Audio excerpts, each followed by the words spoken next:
All right. So we're going to be picking up where we left off in Project Zomboid. And when I say left off, it's been like 6 months or some nonsense. I don't know how long it is. It is... It is so much of all that. Ludwig says, you debated how much normal viewership is on Discord? Oh yeah, no, we only have 308 people on our Discord last I looked. So we are talking like a subset of a subset of a subset kind of things. But the way I look at it, if I can't get people to go where I can get meaningful feedback, I know I can't get a full representation of my viewership.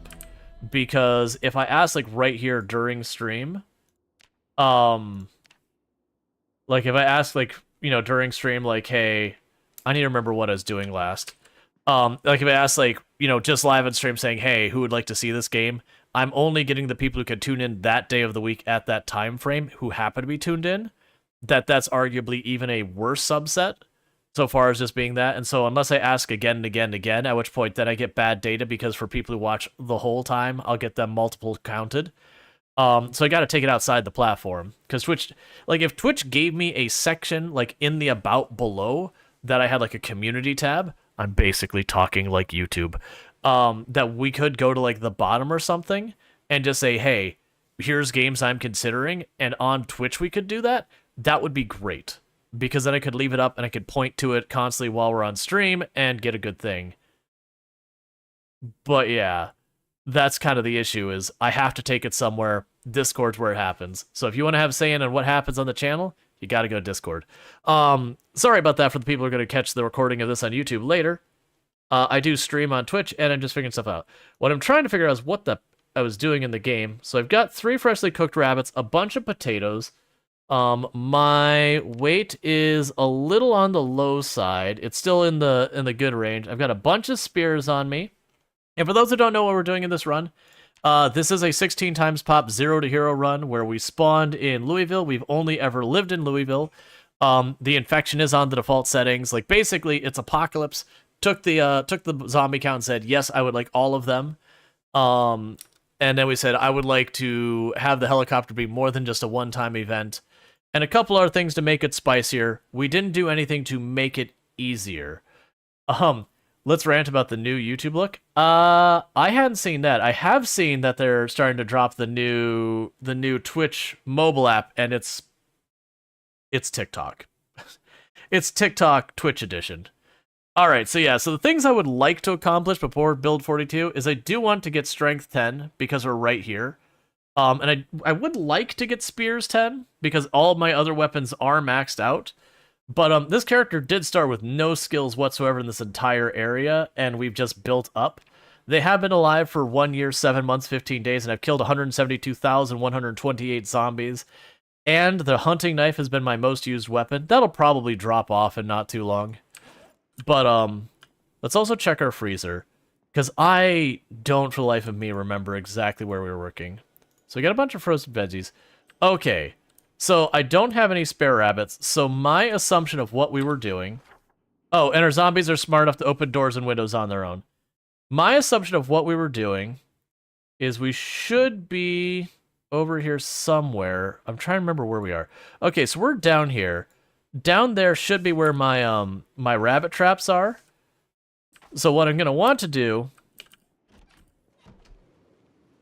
is start my day... Where's my truck? Start my day by checking the rabbit traps. Cool.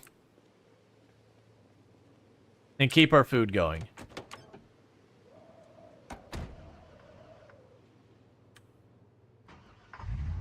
But this is the truck we've been using since almost the beginning. As soon as I got it. This has been a real roller coaster of a run that we've had on here. For those who didn't see some of the risky stuff that's happened in this run. When we started this run way back, this run has been alive for more than a year, like a real life year now. When we started this run, there was a bug that got introduced in the game at one point that even if you didn't have pinpoint hearing turned on, the zombies were able to hear you farther than pinpoint hearing would normally let them. And we are in Louisville. And we had helicopters show up. Why are you not letting me? There you go. It's been so long, I'm just failing on some UI stuff. But, so literally we were stuck in the military checkpoint, which is our main home, for over, like, literal months in the game. We ended up killing something like 30,000 zombies in that checkpoint because of the bug, before I was able to get back out of the checkpoint. That, in so many ways, it's amazing we didn't die there. Alright, we're getting pretty close to the end of our second winter. Is my music turned on? Music is turned on, it's just being quiet for a minute. Alright.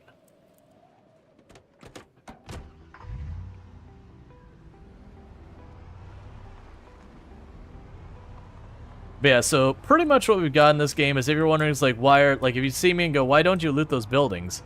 Why don't you go do this? Why aren't you doing that? Why are you killing zombies? This run, we've been alive so long, there's literally nothing left in the entire game for me in regards to, like, there's no loot in the entire map I care about anymore. There's just, like, what I've got left is basically kill zombies. It is a new personal record.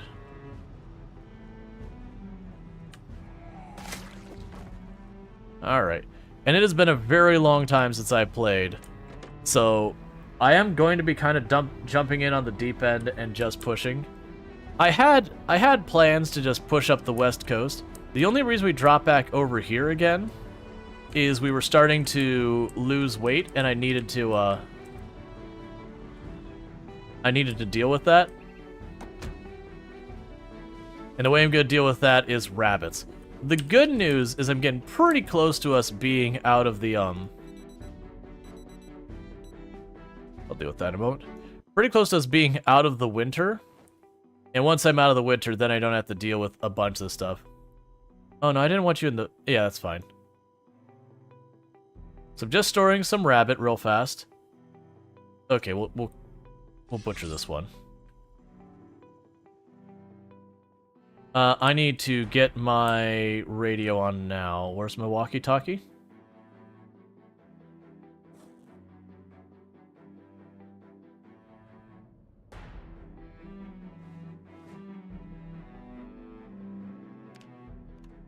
Because we did have multiple helicopters turned on, so it is a problem I can run into.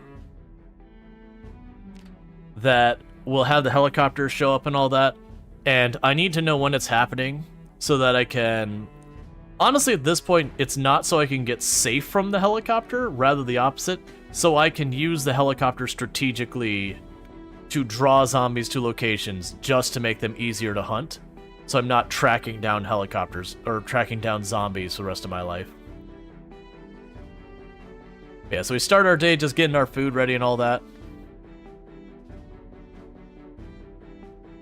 But I gotta get my weight back up. We always want to be between 75 and 85 kilograms in weight.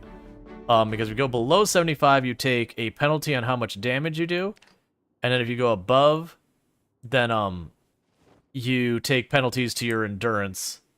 You're overweight. Alright, so equip that in both hands to put that away. Put a radio back in our backpack. I'll grab one of these other rabbits we freshly cooked. Yeah, so we want that up arrow to be there most of the time.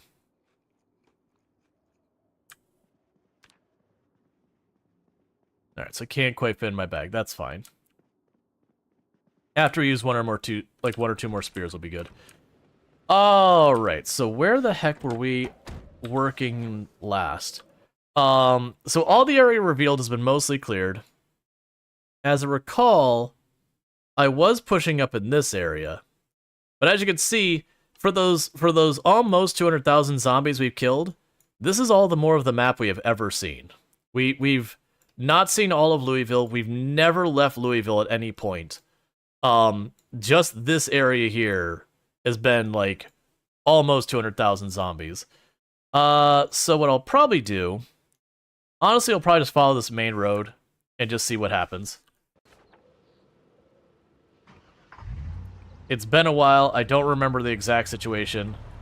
But we're at a point in our game that we're so juiced as a character. Like, we started with nothing, but we got so juiced as a character that honestly, these days, I can just go up to a horde of zombies, and even if it's like 100 zombies, we can just knock them all down and walk away without too much of an issue. I can't wait to be done with spears. I don't like spears as a weapon. They're very effective. I just don't like having to constantly switch my weapons. I don't know if I would go hard on the knives right now and let myself warm up a little first, but normally short blades are my favorite weapon category just because of the endurance efficiency. But right now, where we're at fitness 8, almost 9, or actually I think we might be fitness 9, but you know, near maxed fitness, I could get away with stuff that I'm not used to being able to get away with.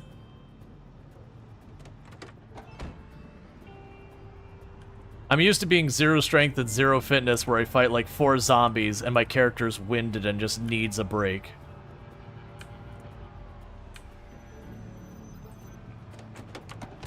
Oh, and also this truck, I've deliberately removed the muffler to make it even louder. I'm very much of the mindset as loud is good. The zombie that doesn't sneak, like, you can't get caught up by a zombie sneaking up on you if you're so loud that there's no sneaking involved. Alright, let's grab that broken spear.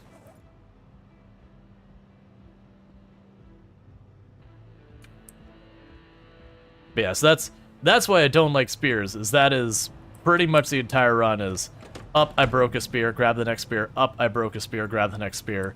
And it's that one. Have you cleared the mall at 16 times pop? So the mall isn't actually that much harder at 16 times pop. Keep in mind when it comes to zombies inside buildings, your population settings, unless you set it to 0, has no impact on the zombies inside buildings. So if I do like the prison at 16 times pop, or the prison at 1 times pop, inside the prison, it's the same rough number of zombies. There's a little RNG around it, but there's that. The zombies outside of the mall gets thick. But no, I haven't cleared the mall. If you're talking like the original mall on 16 times pop, then no, we haven't been over there. Honestly, with what we're dealing over here, on average, will be worse. Like, individually, the mall has higher density than here, but I mean, we've cleared half the city. Yeah, no, the mall, like the outdoor area of the mall is pretty gnarly. It's one of the, I think it actually is the highest pop area of the map normally. I could be wrong about that. I know Northwest Louisville has a couple spots that are really high as well.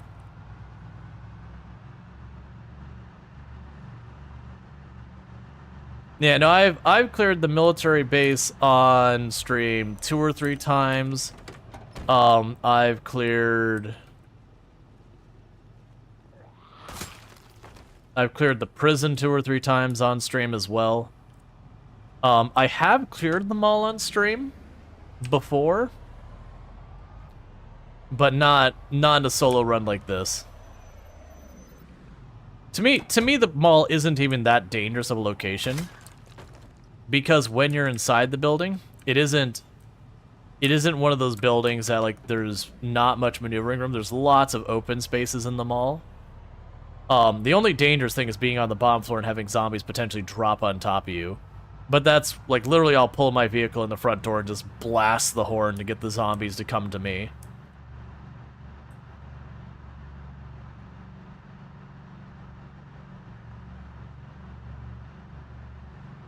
Find the prison, military, and mall easy because they're large and lots of dividing walls to see over.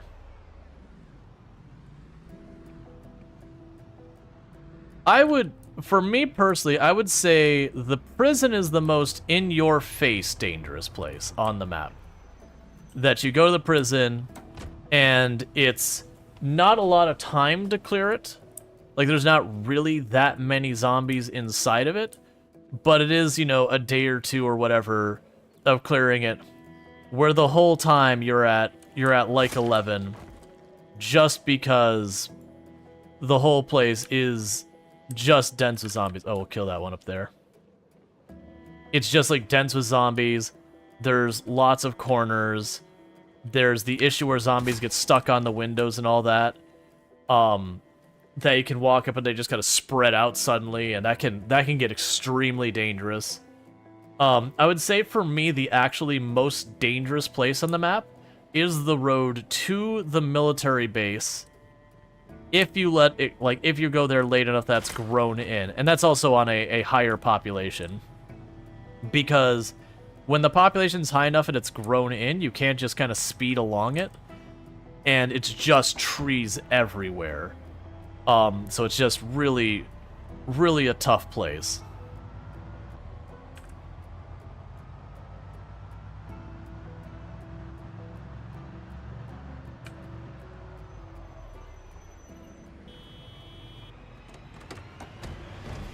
Alright.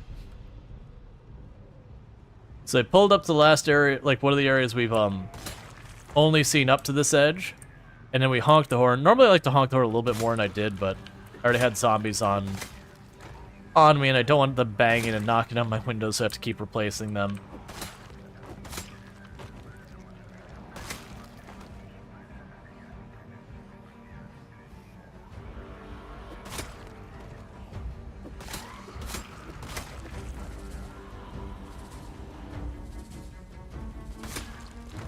Yeah, so expect me to a couple times.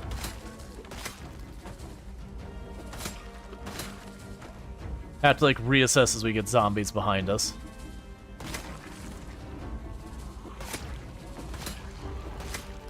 If I wasn't using a spear, I'd be a lot more comfortable just turning and whacking a zombie real fast and going back to what I was doing.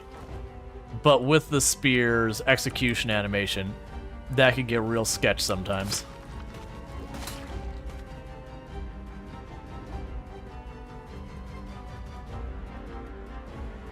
Alright.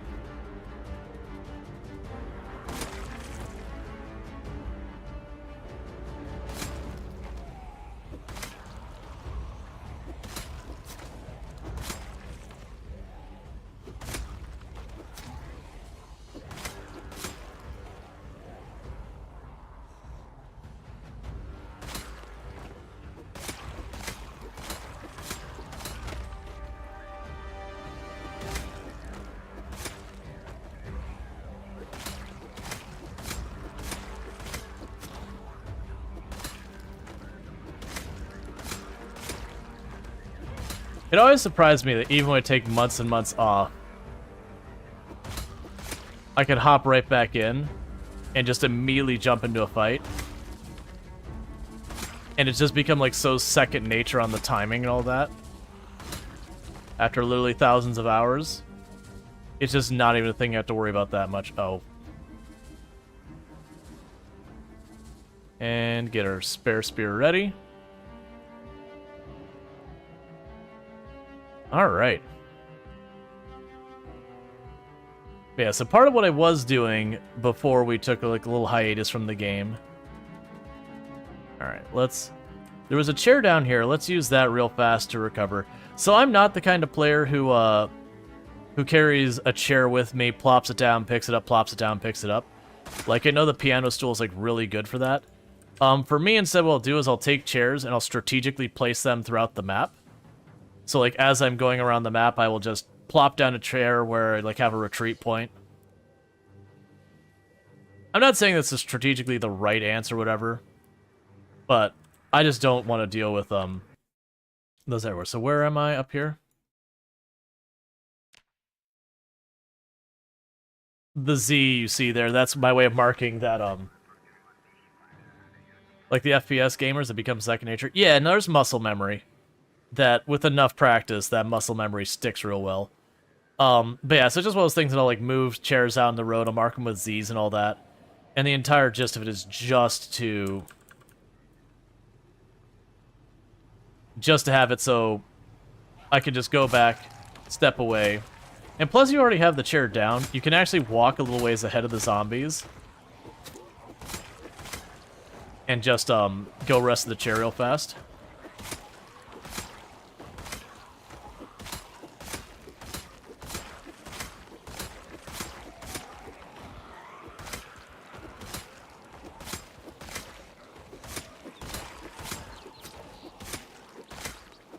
Okay.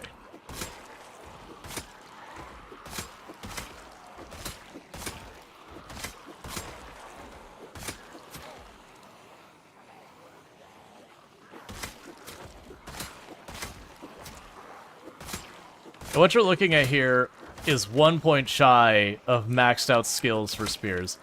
We have maxed mechanic. We've got 9 in spears. We're almost maxed in strength and fitness.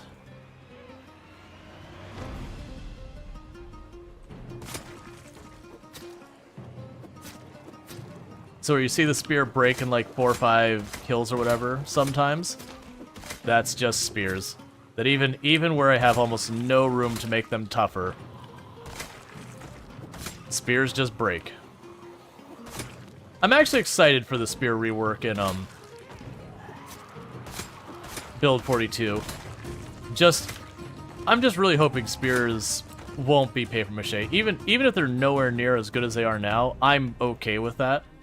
Because like right now I don't like using spears in general. But the idea of weapons that aren't just like garbage tier weapons, you know, like when you buy like when you find like a butter knife, but that other weapons that you still just cannot keep them in a fight very long. Trim the lawn, you see? Yep. But as you can see, I gave myself just a staging point that what I'll end up doing is as we drive a little farther ahead, I'll set up a new one. You'll also notice a lot of times when I'm driving back home after fighting, I'll leave the sirens running until I get close to home. That is a deliberate decision to draw the zombies out from the buildings into the street for the next time I pop out to go hunting. So that way I'm fighting all the zombies out here in the open where I don't have to worry about some zombie sneaking up along the side of me. Buildings present a significant risk. A risk you end up having to take when you're in that early game and mid game to like getting your generator magazine and all that. But generally, if you're not desperate for goods, I highly recommend just being as absolutely loud as you can be once you've got an established area. Because any zombies you draw out into the road, you can fight on your terms versus having to deal with the situation where you open the bathroom door and like 5 zombies pour out. Make a bunch of noise, let them smash down that door and come out to you.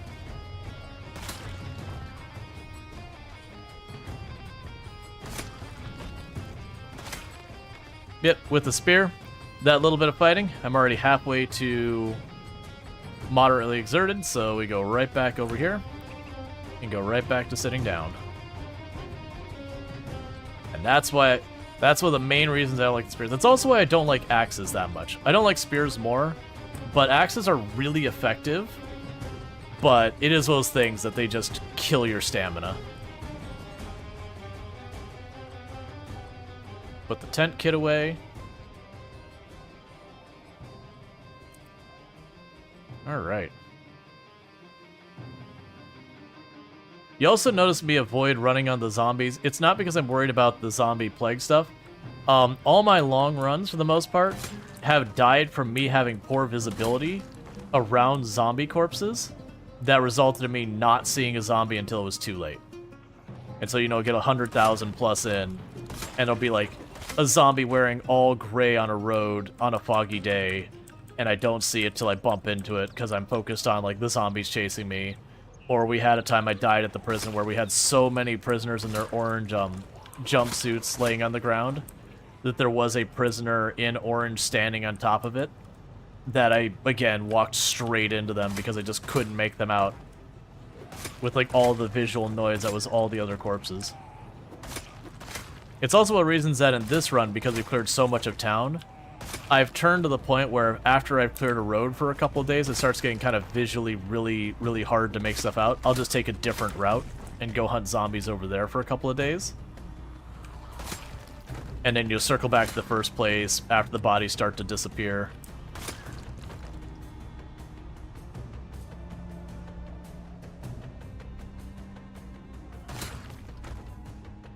Just keep going with it.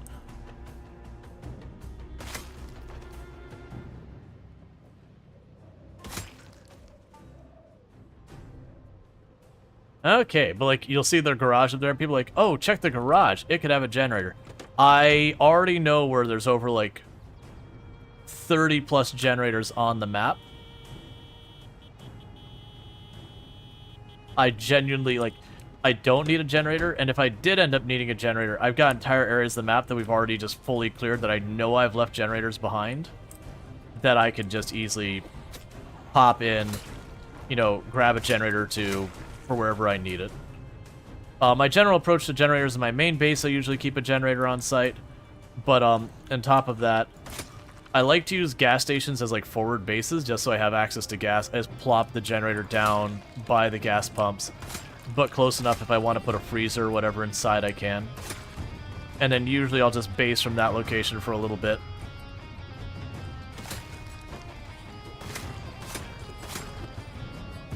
I'll base in that location for a little while. Eventually I'll get to the point that that forward base is just too far from the action. And that's usually the point where I'll shut down the generator at the first one, and I'll leave it there.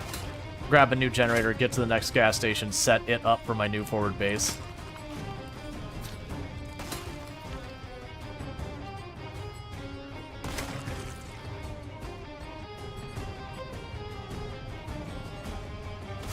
The thing I'm noticing I'm out of practice-wise is keeping my eyes kind of on multiple sides of me.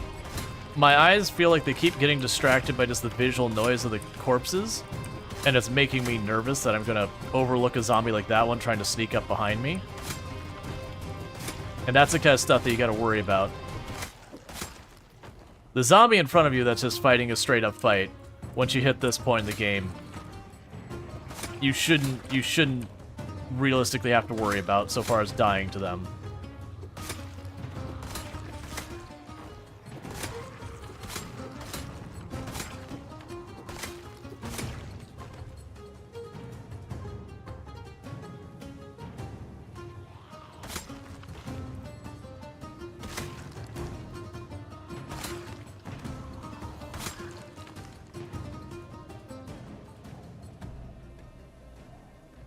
Okay.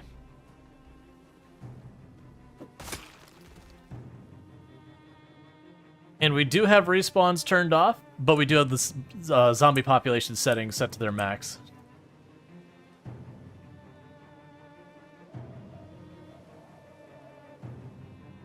All right. Probably something this game is the bane of your existence. You really like it, but you can't get far without dying. That's normal when you're new to the game. Or if you're a person who isn't patient, this game will absolutely punish impatience. Like, just no question at all. Absolutely just punish impatience. Alright, so we need to eat our salad. We're getting a bit hungry.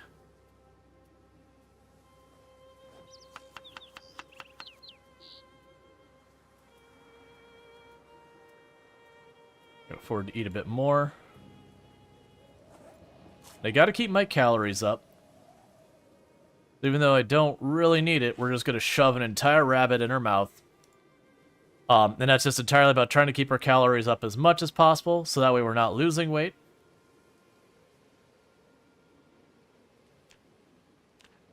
Because, yeah, so we're at 78 kilograms. I don't want to go below 75. And we're gaining weight. That's fine.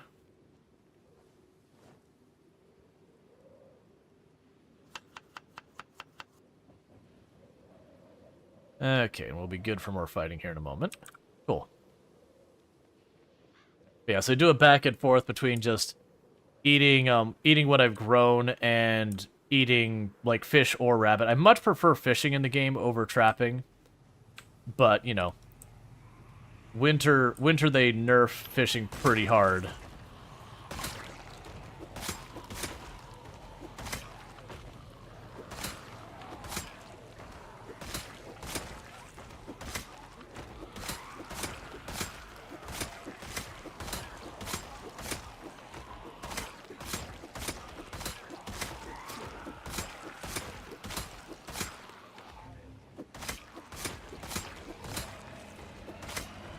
Okay. But as you can see, when we get going, we can just go through zombies. For the record, most weapons can go through zombies at that kind of a speed, relatively speaking, once you start hitting 8 or higher skill level. There's not many weapon categories that you don't consistently kill zombies at this point.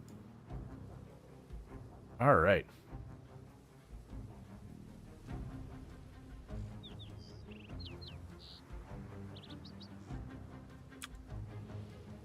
You'd still rather having a minigun and unlimited ammo dealing zombies? This is true, but then how fun would that game be to play long term? Like, it'd certainly be more effective, and it'd be fun for like a one-off, hey look, I'm just deleting all the zombies. But as far as a challenging or interesting or compelling game, it'd probably just be like the haha zombie go boom, and that'd be the end of it.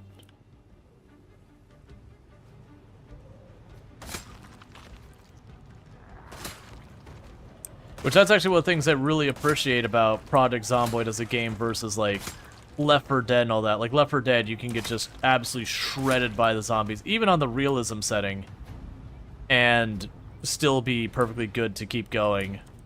They could just really take a lot of damage. And I like for Left 4 Dead, genuinely you can have just like a guitar and you can fight off a pretty respectable group. And then you have like all the special infected, they're the things that are the actual danger. The normal zombies just kind of chip away at you until eventually you give out. Versus it's the special infected like pouncing on you or, you know, tying you up or whatever. So I appreciate that Project Zomboid did make the decision saying, no, the zombies we have in our world are just your ordinary zombies. They don't move particularly fast. They're not particularly smart. Their whole thing is they never sleep and they never stop hunting. And I appreciate that, because it's weirdly by having less stuff going on with them, it differentiates out. Because also a lot of those things end up being kind of silly gimmick stuff. Alright, I'm not gonna mess with that.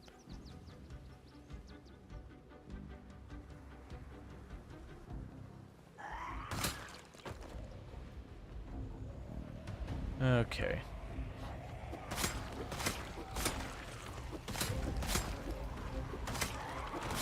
Yeah, so beginning game, a group like this, the 16, which is a full rally group, pulling a group like that, I'd have to split the group up into 2 separate groups to get through safely. Like, I'd probably be able to do just fine getting through it, but by that time I'd be at, like, heavy exertion or, you know, really kind of rough so far as our tiredness and exertion because of 0 to hero. But where we're at right now, nearly max skills and stats. Like, we didn't even hit moderately exerted. We're right in the fence. We get moderately exerted, like going back for the chair. Actually, let's go ahead and set up a new chair.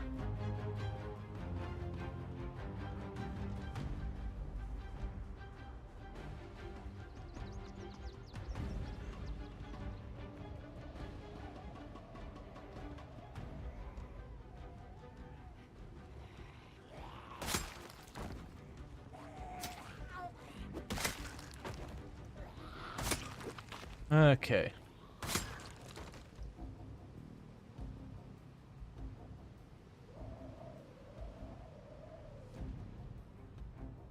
Cool. Oh, we got some back by the car.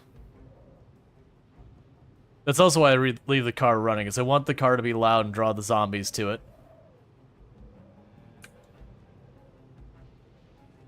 So you draw everything near you? Yep.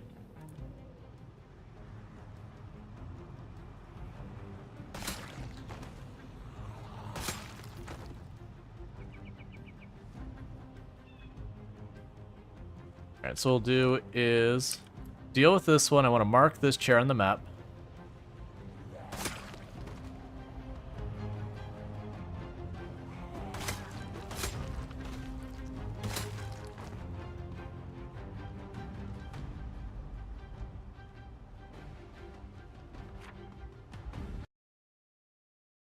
I definitely could put those farther away, but it's fine. Alright, so I think we'll pull like one more group and then we'll start backing off. And the reason we're going to be starting to back off at that point isn't because we're too sleepy or whatever. It's the issue of it's going to keep getting darker and darker, and eventually the visibility gets really poor. And those are the things that end up surprising you and getting you killed, is that you'll be in like really good shape, but you're just not that great at visibility, and you just walk up and get whacked by a zombie.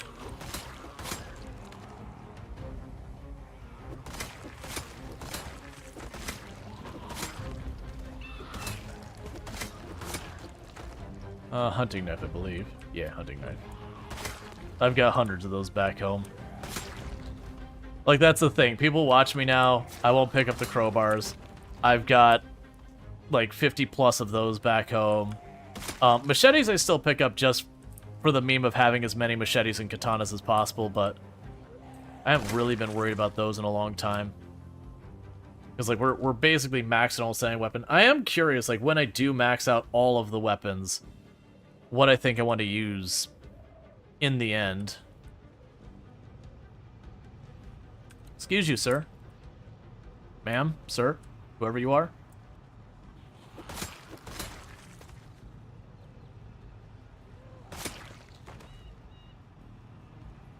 All right.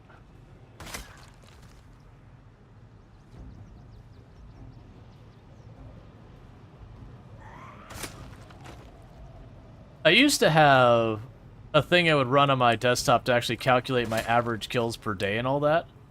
That I had all that set up. That's no longer running. Now it's a separate thing that I used to have attached to a bot I had written for my channel myself. But these days with Firebot, it covers like 99% of my use case. So I just don't see a reason to maintain it anymore. Alright, so we can go ahead and eat our salad.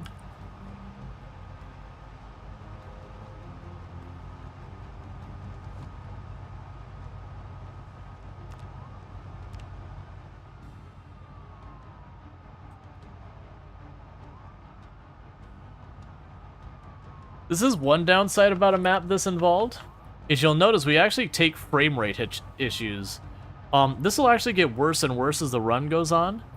It is for those who are watching, so I used to have the world record for the highest kill count run ever streamed, and then, Mr. Lamprey UK, well, sorry, it's just Mr. Lamprey now, it used to be Mr. Lamprey UK, eventually beat my record, and then, like, really beat it, but it is one of the things that he was running into in his run, was just gradually getting more and more frame rate problems, and it's just there's more and more things in the world that gets loaded and all that. As you reveal more and more of the map, it's more and more memory the world has to use. Yeah, so all these zombies out in the outskirts, we deliberately want to draw them out into the road. That way tomorrow when I go up to like push it again, I don't have to go schlepping through the trees and all that trying to find zombies. I just conveniently just keep drawing them out to the roads more and more and more until we stop seeing basically any of them. Asking here? Yeah, no, there's a good argument to be made for axes. So that's, to be fair, all of the weapon categories have strengths and weaknesses. So for like the axes, when it comes to weapons that can get to one-shotting zombies the fastest in the game, not counting execution hits, axes get there the quickest. The drawback, though, is the endurance efficiency of axes is horrendously bad. That's their weakness. And then their durability is good, but not great.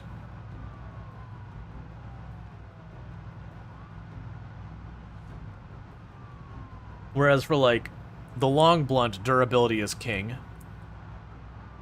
And short blunt are your all-arounders. Their whole gimmick is they're not really bad at anything, but they're not really amazing at anything. But that does make them stand out as being particularly awesome because it's a weapon without a weakness. Short blade, for example, is king of endurance efficiency, but in raw, like, damage per second is not that strong. Their range is the shortest, But they are my favorite because when I'm fighting literally hundreds of zombies and you can get the damage up to that point where you're able to still 1- and 2-shot everything with a hunting knife, I can literally pull a group of 100 zombies, walk away from it, and be entirely ready to take on another group of 100 zombies without taking a single rest. Versus, you know, with axes and spears, while they'll go through that group way faster, you have to take a break between the groups to recover. I think Lamprey sat there and did the math at one point, and I think we came up to the idea that spears ever so slightly outperformed in, like, over the course of a day how many kills you'd get done versus hunting knives if you were just under ideal conditions. But it was one of those things that it was pretty close.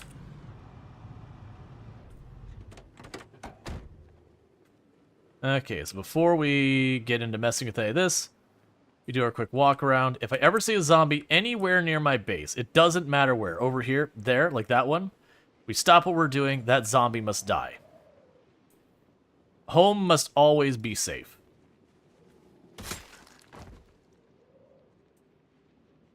And now we got that.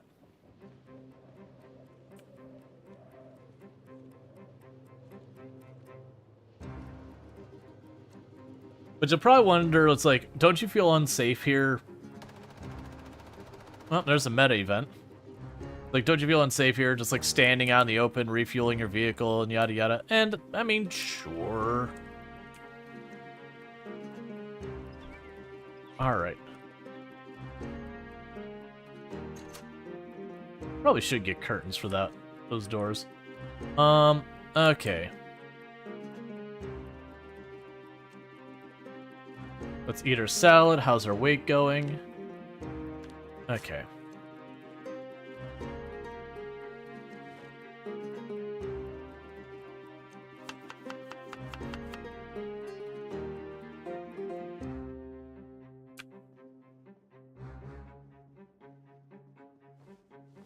So you put up our tent.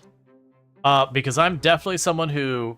I don't worry about having, like, a home base where I've got, like, a nice bed to sleep in. Like, I'll have that just because. But you'll find I'm almost always sleeping in tents, because that means anywhere I go is my home. Alright, and sit-ups.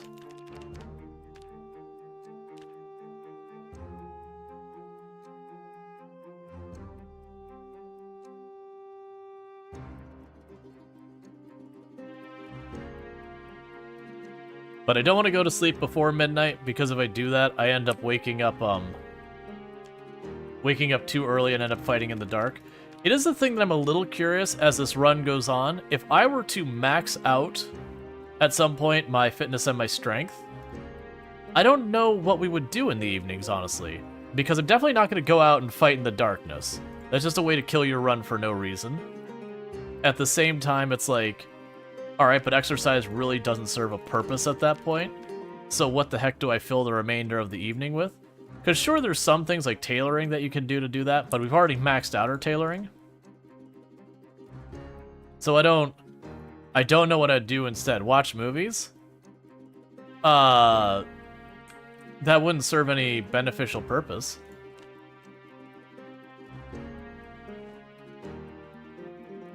Where did I see the box traps? Okay, so we still have more box traps up here. I'm down to grab those real fast and carry those with us. Download the dance mod? No, the moment you get into a mod, you've lost me. It's not that we don't run any mods, but I mod very, very lightly.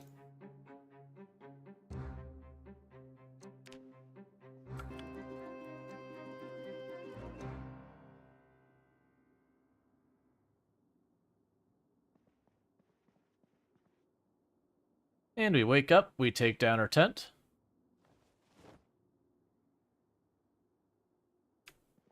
Cool, so we've got that.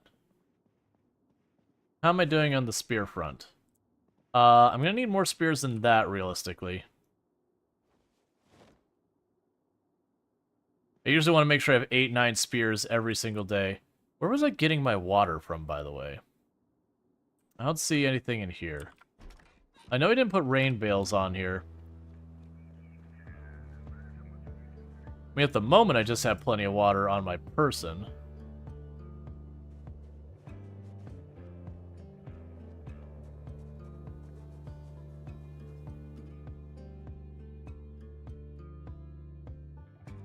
Okay, so I've already emptied this place, that's fine.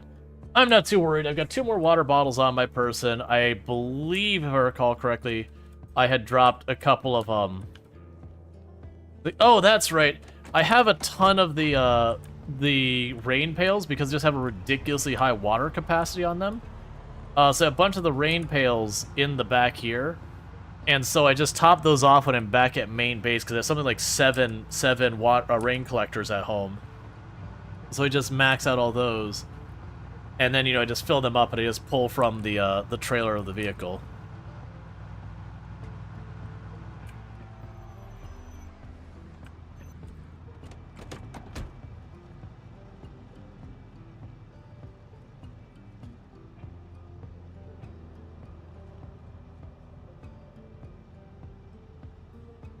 All right.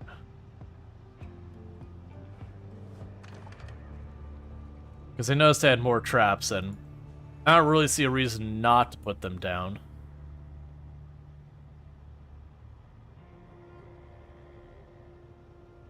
Because once we hit March, and I'm not in the fishing is penalized state, March 1st is when it goes back to being not winter. At that point, I'm not going to be trapping anymore, I'm going to be fishing.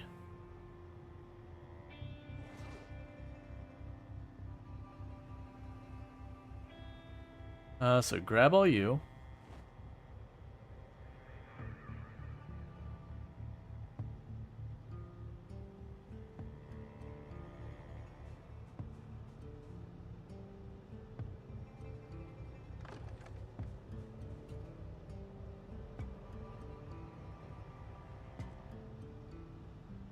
Hey, I don't know where you came from, but kindly get away from my traps.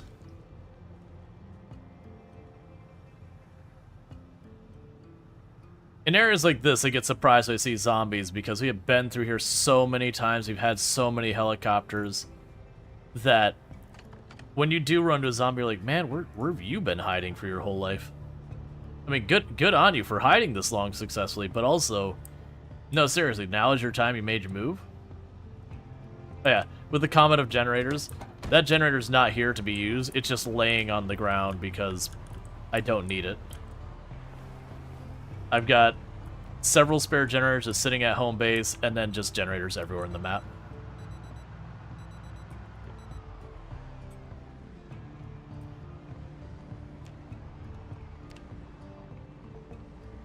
Alright, we turn back on our radio for the weather report.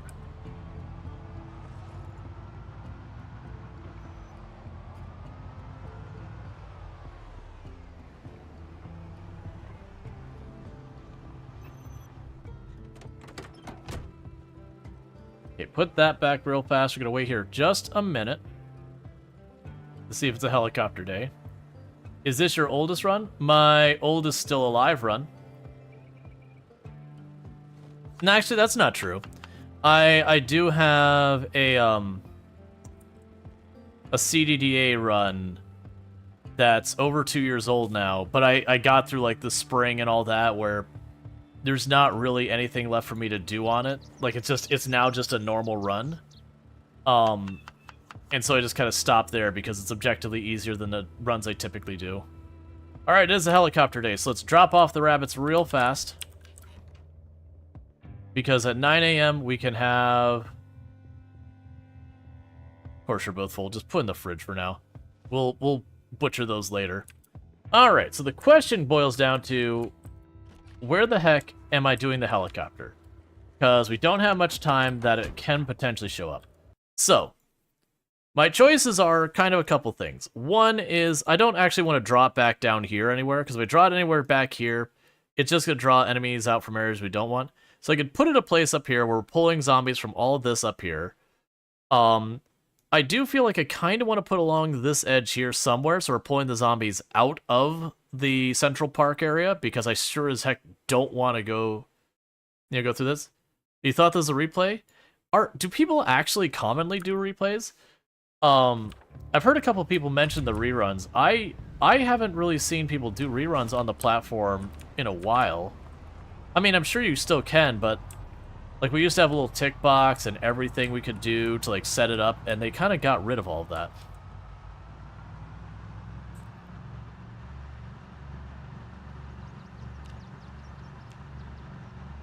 Some people do them every day. Gotcha. Yeah, no, it's just not a thing I see much out of the circles I'm in.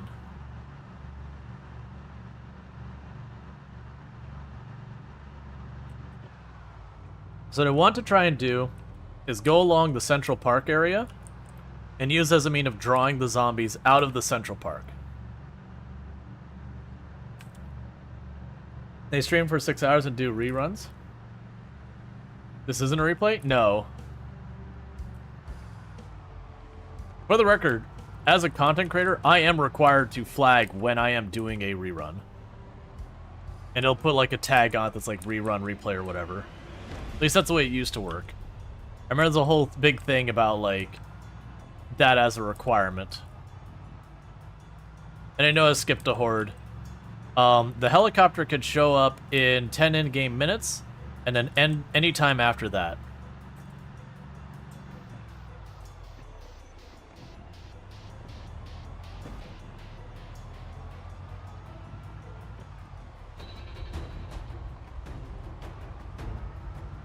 Alright, so this area hasn't been cleared in a while. We probably drew stuff through here from a helicopter previously.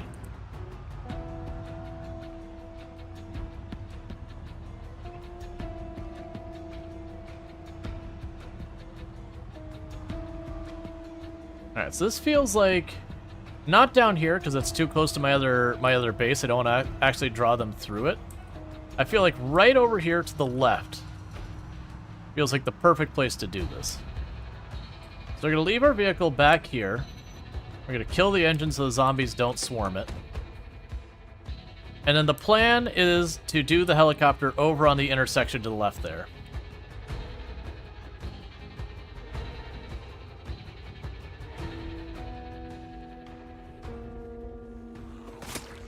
And I feel like I need to do a cleanup of this general area. Seems like a lot of zombies have wandered into the area since then.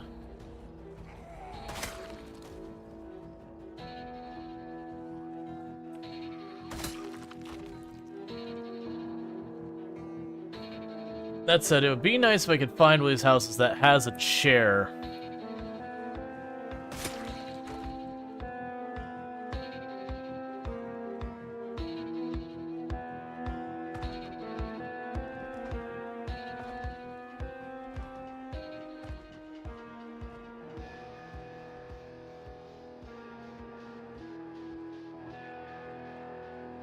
There's bleachers in that soccer field, but cutting through a bunch of trees to get to them sounds sketch. Those are the chairs that don't move well. We got a bunch of grills I can grab propane from later if I ever need it.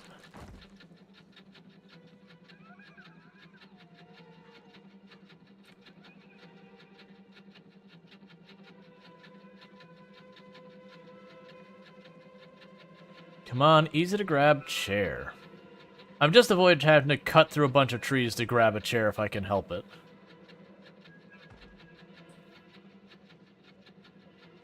More of the lawn chair style ones. Come on, give me a crappy plastic.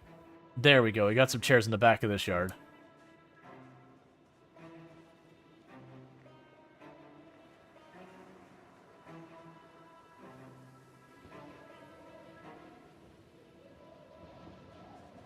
Okay, we grab that chair. Because what I want to do is run over here. Let's see, you're starting a new Valheim run today, and it's been about a year since the last one. I haven't played in forever. Let's see, don't you ever get bored of watching you kill... Doesn't the helicopter ever get bored? No. Keep in mind, this is non-standard seasoning, so this, if we're going to argue if there's like a canon Project Zomboid, this would be non-canon. We've made the world worse than it is normally. Because normally you have just the one time the helicopter shows up and it never comes back.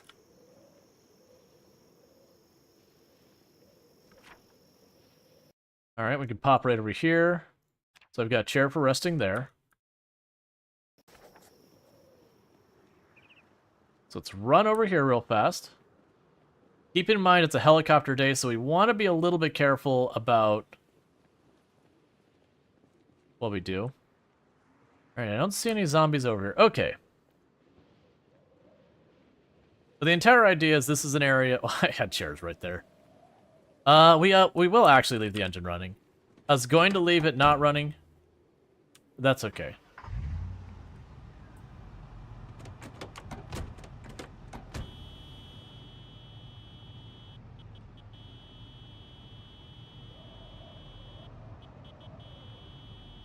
Yeah, so while we wait for the helicopter, I want to kill as many zombies in the general area as we can.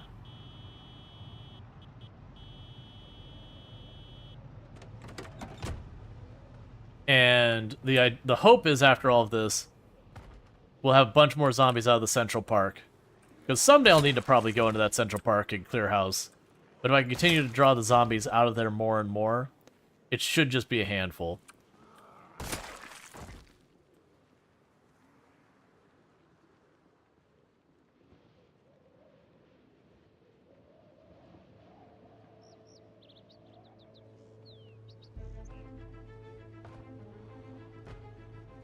Okay, alright, so we got some zombies over here. But then all these zombies I kill here as well means less zombies I gotta worry about during the helicopter.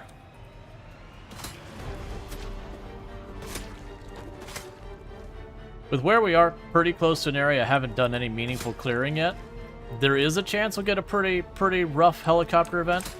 I'm not expecting it to be bad. With how many helicopters I've done in Louisville, I honestly think I've kind of spread the zombies out pretty far.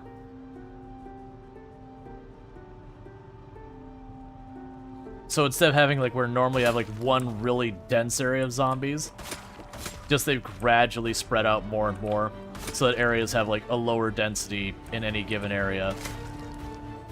Which does mean I can get through areas much faster. Like, I've noticed the last couple of zones we've gone into where I was expecting to just slam into a wall of zombies. It's just not been that bad.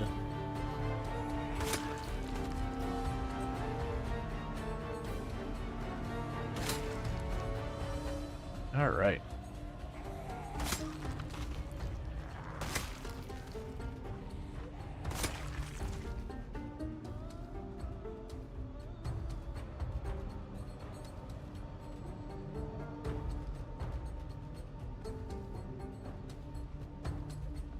And this is an area that we had previously cleared, but it's right next to an area we hadn't, so it's just the zombies who have wandered in from the park and all that, or groups that were in houses and all that, that as we've made noise, we've drawn them out. Well, that was exciting. It hit the zombie behind the one I was aiming for, but that's okay. Project Zomboid does that.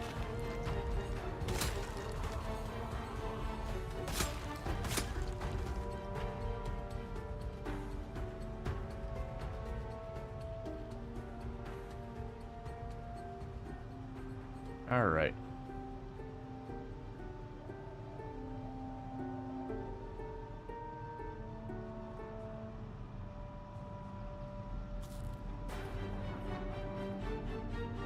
Eat our snack.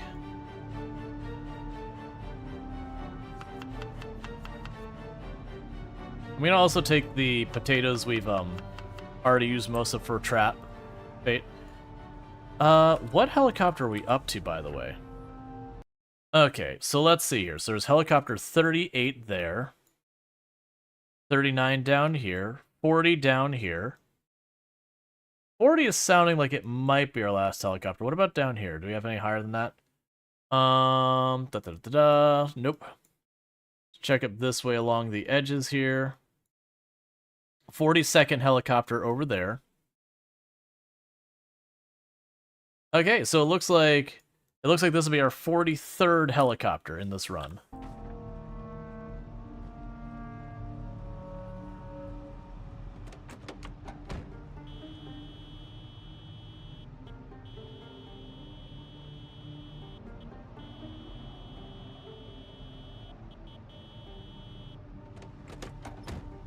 Alright, so we got some zombies over here. Oh, one back there. Oh, you're the one who's probably banging on this door that whole time if I got through? No, actually you're not. Just more zombies that were inside that house.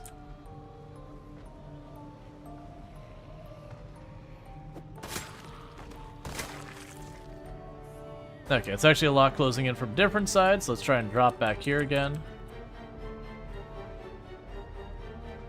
So I'm gonna try and, as best I can, keep the zombies on one side of me. It's not always a choice.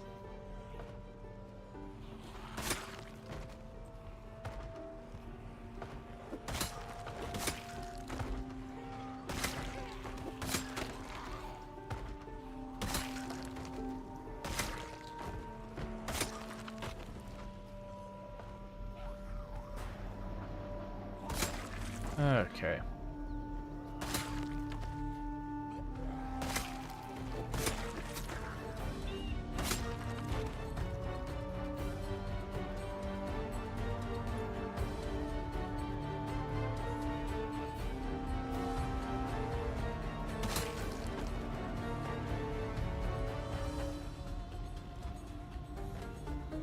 And a helicopter, I'm trying to remember, I think it could show as late as 7 p.m.?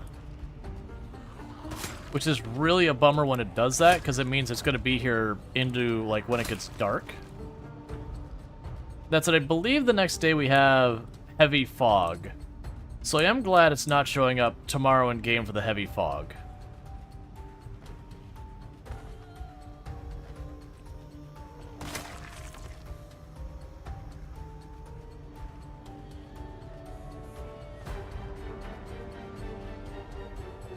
Okay. So let's get that one that's on the garage door down here and deal with them.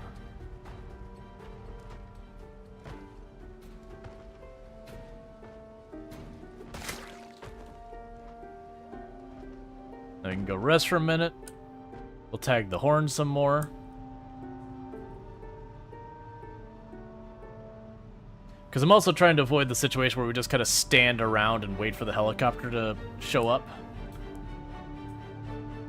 Because you end up having to do that early on sometimes, because you can't risk to take the helicopter in a really bad area at the very beginning of the game.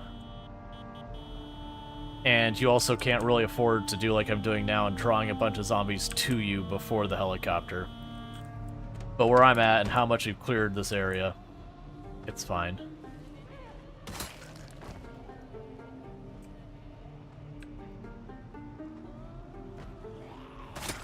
Especially where I'm getting enough time to just rest in between waves of these.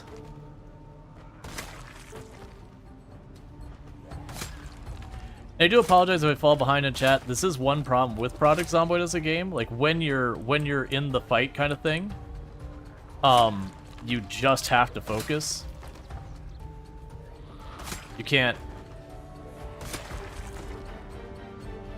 really look away because, again, one mistake and it's all over.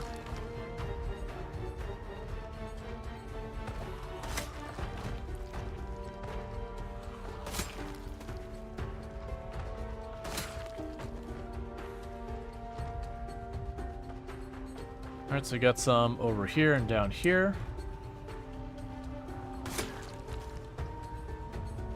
Alright, bear with me for just a moment. We should get another opening here to rest, and I can catch up with chat and all that.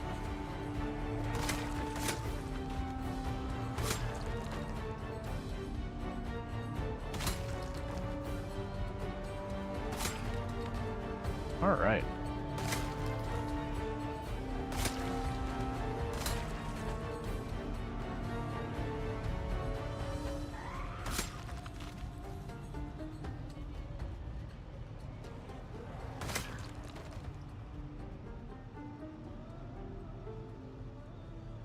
And that might be the last one for this wave.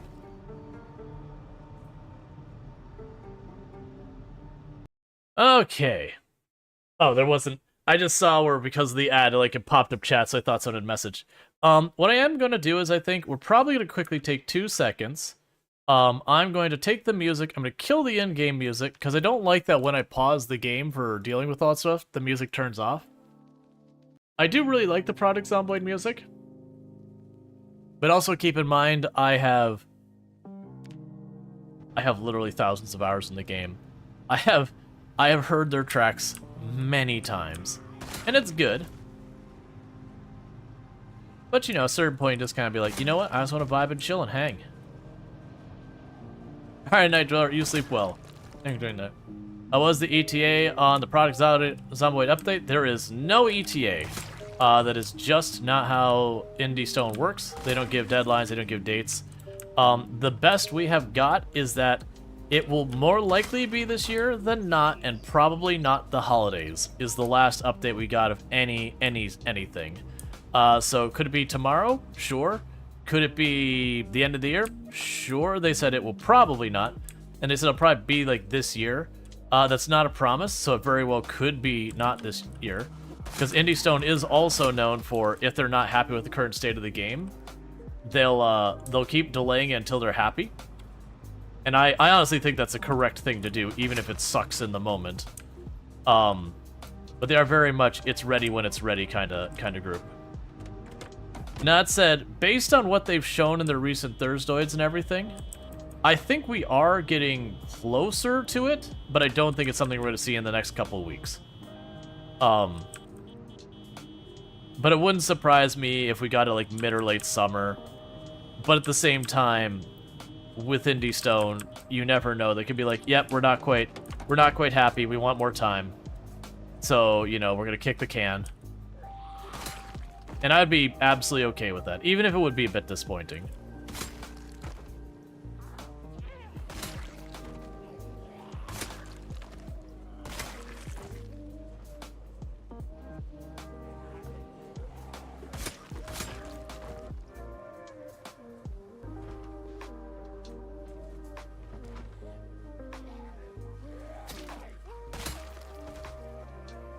That's not what I wanted you to do. The whole plan was that he would jump over the fence to this side. Would you stop going around? It's fine. We're going back up the street. I don't want to fight them by the fences because the lunge can get you in a lot of trouble. And so I was trying to go where they get back out in the open. I just want to get the one off the door. And so the weirdly the way they're walking kind of sideways around me. It's like, no.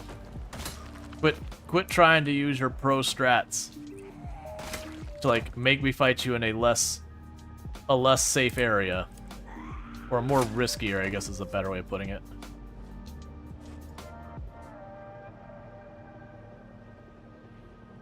All right. Yeah. But yeah, it's count. Oh no, Venus has died. Oh, the horror. She is super died dead. Rip in pieces. Thanks, Cookie, for the biddies. I really do appreciate that. End of next month, it said, we held our word. Enjoy this jank. We held our word. Yeah. End of next month is the we held our word. Enjoy this janky beta date. Oh, Retinaru.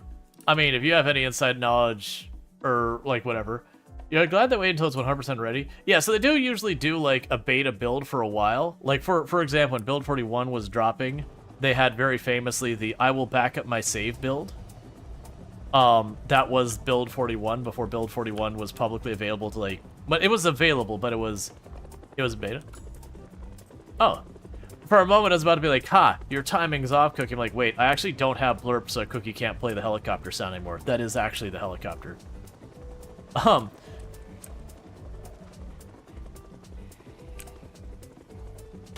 Yeah. You forgot the I will back up your save? Yeah.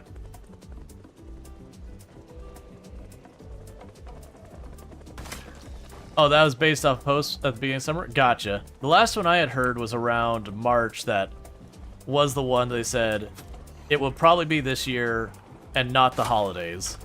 And that was kind of as you know, and probably not the holidays or whatever. It was kind of about as much as they said.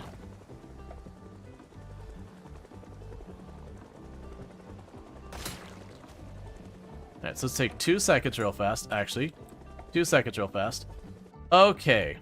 So with that, I mark every helicopter we have. So boom, add note, 43rd helicopter I don't remember, or sorry, it would be, I remember what day it was. I'm gonna say it was the 14th, and we'll see how wrong I am. 15th, I was so close.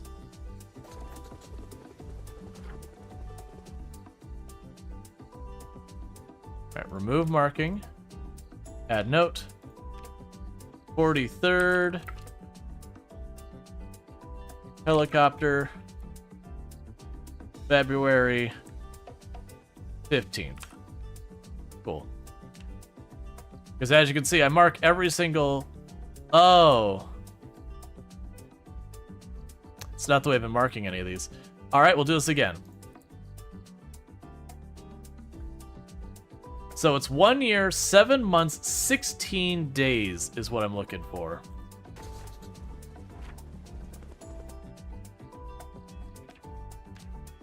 (43rd) helicopter, 1 year, 7 months, 16 days.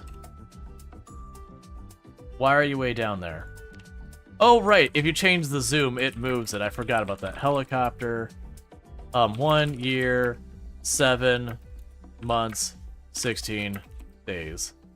Okay. Remove that one. Yep. Okay, we're good.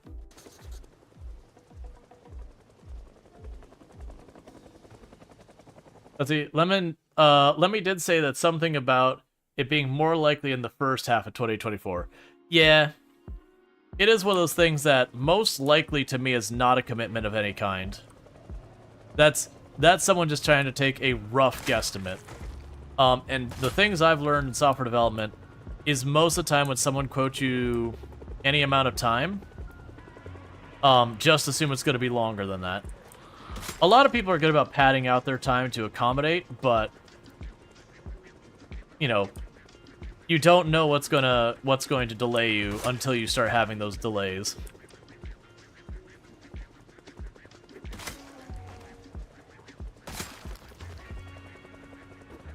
And they've also made the comment that Project Zomboid with Indie Stone specifically is absolutely a team who is entirely down to be like, nope, not ready. Go wait. Like, just go wait. It's not ready yet. Come back later.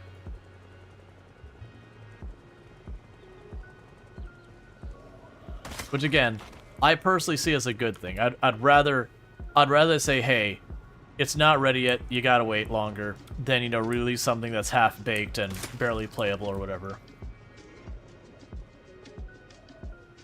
Yeah, soon TM.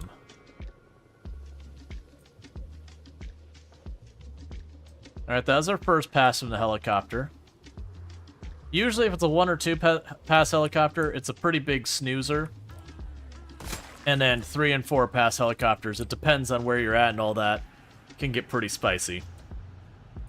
We're alongside someplace I haven't cleared yet, but with all the helicopters we have, it wouldn't surprise me if there's not many zombies still in that area.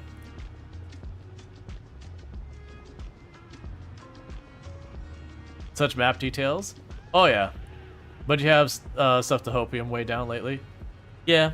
Well, I mean, at least I've made the comments like this time last year, people were like, "Oh man, I can't wait for Build 42." It's like, you're gonna be waiting a while, man.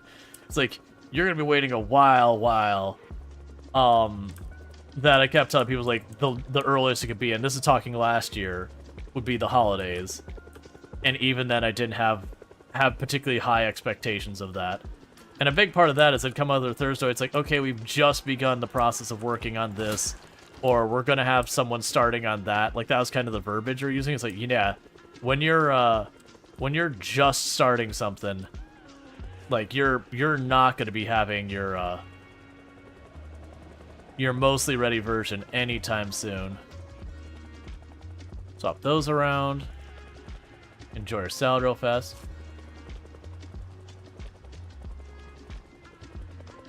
Yeah, see. Oh yeah, you're 100% hoping tomorrow's blog gives another raw indication of whether it's going to be another month, 2 or 6.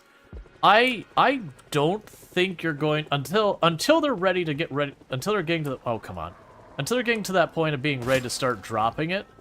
I don't think we'll get anything that specific. Basically until they're on that home stretch of getting ready to drop it, they're probably just gonna be like, yeah, you know, it's coming along well, or oh, it's taking a bit longer. Like, you'll get a lot more of that out of Indie Stone. You usually won't get a, okay, we expect this to be 3 months. Again, until they're in that last stretch.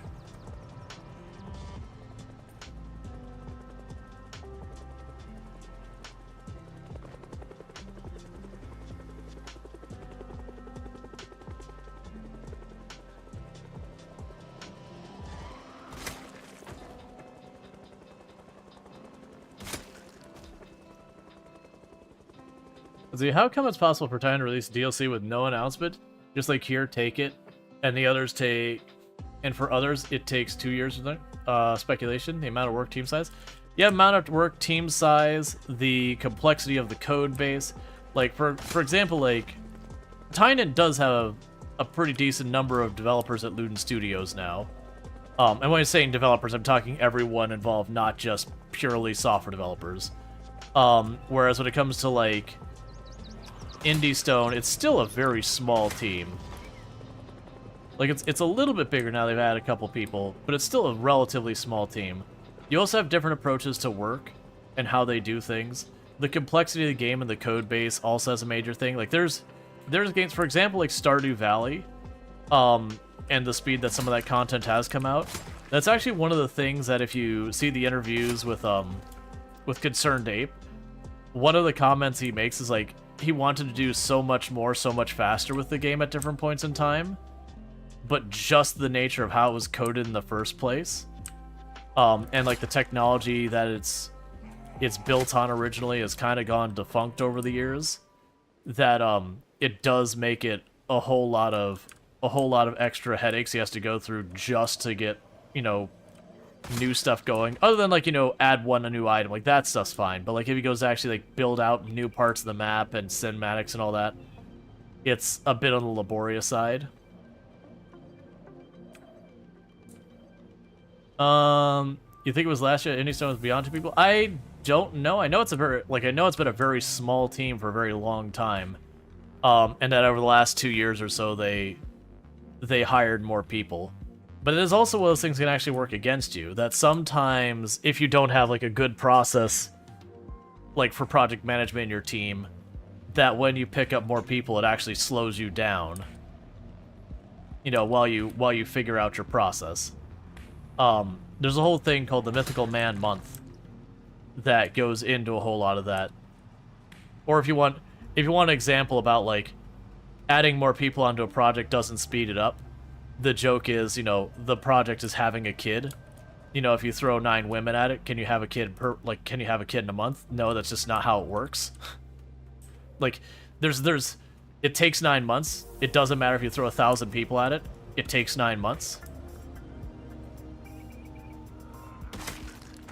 And there's just a lot of stuff that goes in there. But it is a thing that the more people you have involved in the process, the less benefit you get per person, because of all the overhead it takes to manage all those people.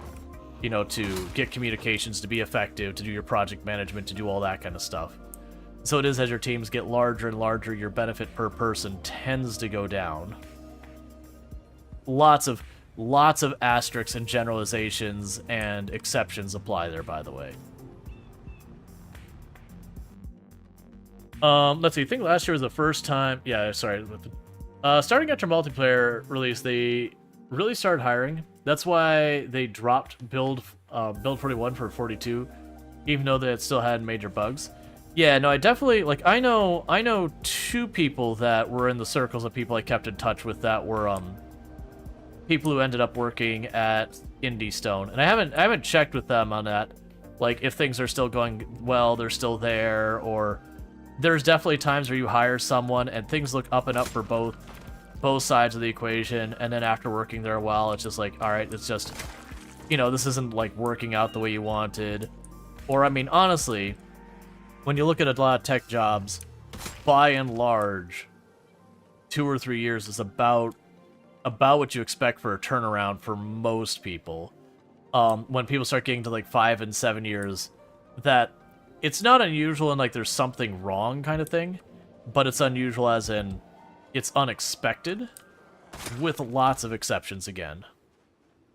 Like some of the big, really well-paying ones, it's different. But for what like an indie game company, dev game company can pay, the turnover rate tends to be fairly high, so far as like speed of turnover. Because understandably, people start doing it, and just the pay sucks. Like it's a lot of risk, and the pay generally isn't good.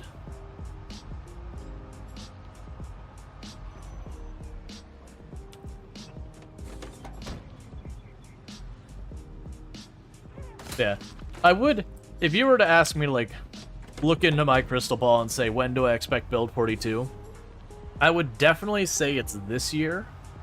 Having seen what they last talked about, for any version to be out there for people to play, whether it's the beta version or like the creators version or whatever you want to say, but the version that is not in the hands of Indie Stone alone, so far as like others outside can play and talk about it, I would guess, if I'm looking to my crystal ball, we're probably talking early fall, likely just before the holidays.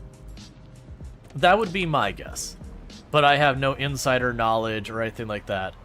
That's purely just going by what we've got with our communications, me having a bunch of time and background in software development, and yada yada yada. That would be my guess. Now granted, we're only getting the external communications, so who knows what the situation is actually inside the company. They could be like really on the ball with it, and you know, they're practically ready to roll out. They're just kind of spit polishing it, and they're just, you know, handling communications and yada yada. But we'll see. Also, as far as like announcements versus not announcements, so when you don't announce an update like that it's coming out and you cold drop it, so for example, RimWorld Anomaly was almost a cold drop. They only gave about a 1 week notice or so, where it's like, okay, DLC's coming. People knew it was coming just by different tells here and there, but like the announcement of what it was and all that only dropping a week before it happened, that's fairly much a cold drop. Versus the ones where they plug it for weeks and weeks and weeks and months and months and months in advance. There's entire studies and everything that go into what's the more effective strategy, and a lot of it comes down to your individual situation. What's the current state of your industry look like? You know, what are you dropping, kind of thing. That sometimes it makes sense just to drop it with little to no warning because you're already an established name and all that kind of stuff. So you can kind of build that sudden hype as everyone scrambles to, you know, get it all at the same time. And then there's other times, like especially if you're a new or an unknown in the industry, to hype it up as much as possible in advance to try and garner those early sales, because you can't count on word of mouth because no one knows who you are yet.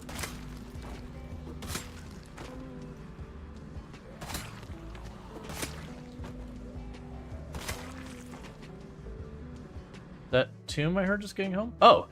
Alright, chat. Bear with me. I didn't realize how late it was. Give me just a moment. Tomb should be home now, so I want to run down, welcome her home, do all that kind of stuff. It'll take me about 5 minutes. So this is about the one big break I take for the stream is about 5 minutes or so. I take that, I'll come back, and then we'll pick up where we left off with Project Zomboid, and then there usually won't be another big break for the rest of the stream. So anyways, I'll be back in just a minute, so thank you again for tuning in, and I'll see y'all in a few.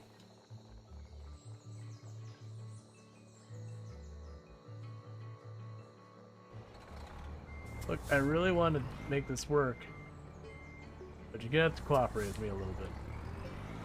Banging hard. That's my strategy. I've cursed myself by putting that in the... Oh god, what's happening?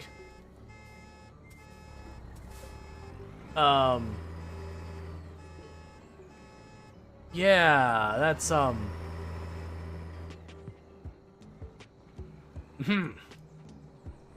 That's how that works. Okay. Good job, man. So we got a bamboo. A very merry on birthday to me, to who, to me, oh you. Right? I missed what the second day was related to. Statistics prove that you've one birthday every year. But there are 364 birthdays. That is why we're gathered here to cheer.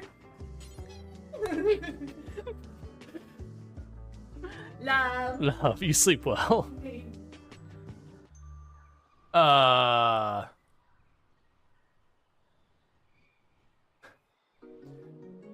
Go on. I'd like to see how this plays out.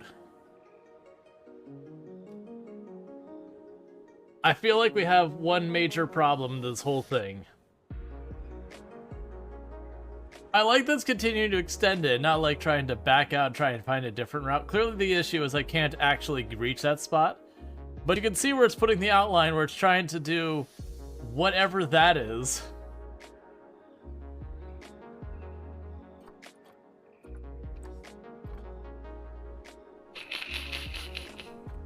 No.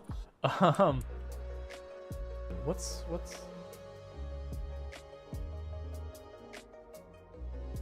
Oh, I wonder if I got some dead pixels on my right screen. Like right here on my screen, I got a little black line, just like that big. And it's like, oh, maybe it's like a hair or something. It's like, no, that looks like looks like some dead pixels. Oh well, that screen's been around a while. And it's at least not my main screen. So, I can. You see that too? Oh, weird. Is it just some like stream compression thing? Because it's not in the game itself. Oh, you know what it is? It's my microphone.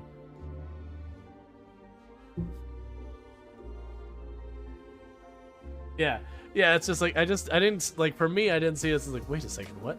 Yeah, that's a microphone. Gotcha. So this would be the Kurzawa Tartak, which I assume is basically saying it's the train station. All right. And now I just have one more business up this way. I think it's a business, or it's the border. Who really knows? And then they'll bring a conclusion to our tour, and we can go back to our farming needs. I think it's the border. I think it's the border.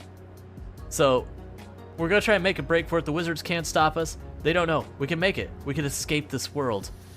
Hurry. Don't let me down, John Deere four-wheeler. We can absolutely get out of here. Oh.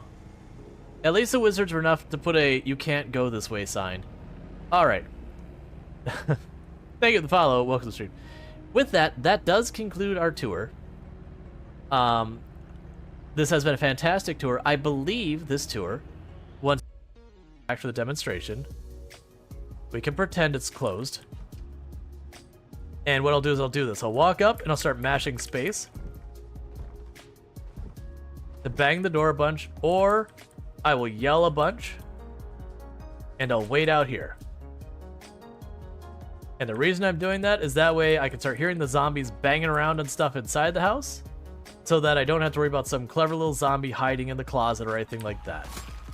And once you've done that like 2 or 3 times, then you can just pop in here.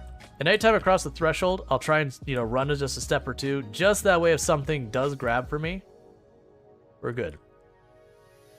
Doesn't do me any good when there's a dead end. But yeah, so because of that, I know this building should be completely empty of zombies. Because the inside...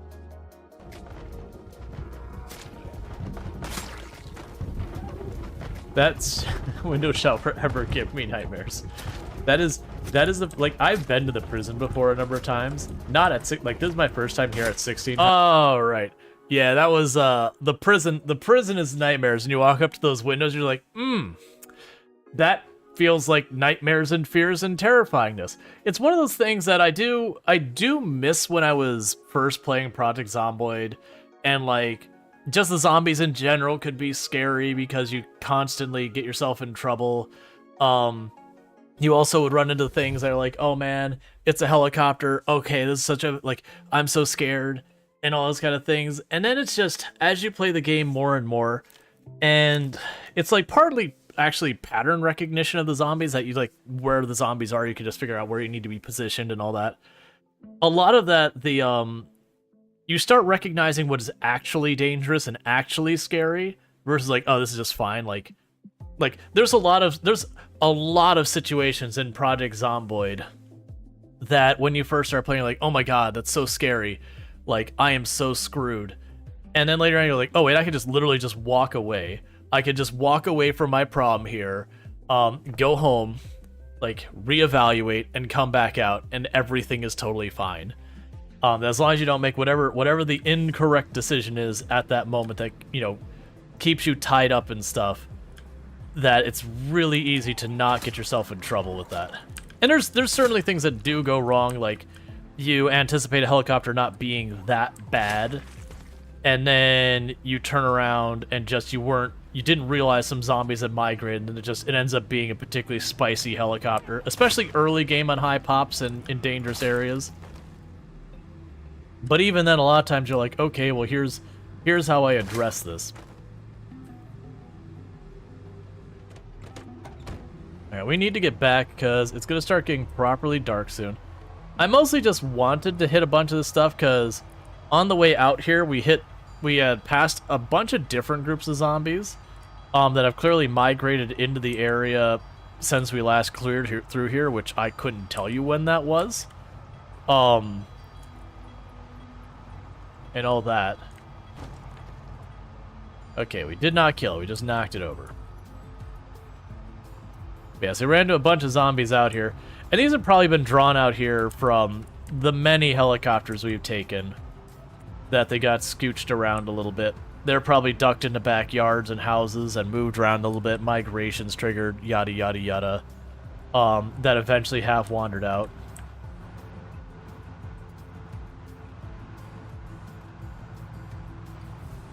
But that is part of why I take different routes to the city. Every so often I'll do a couple days of like working in one area, then a couple days working in another area. And it is to try and catch some of these groups of wanderers as they go through the area, to deal with them as best we can, so you don't go back to zone and feel like it's halfway repopulated. Like, we don't have respawns on, but with migrations, I can't tell you a number of times people will be like, oh no, you don't understand. Respawn off is broken. They're definitely still respawns. Like, no, I promise you they're not. You just get amazed by how many zombies can move how much around that map.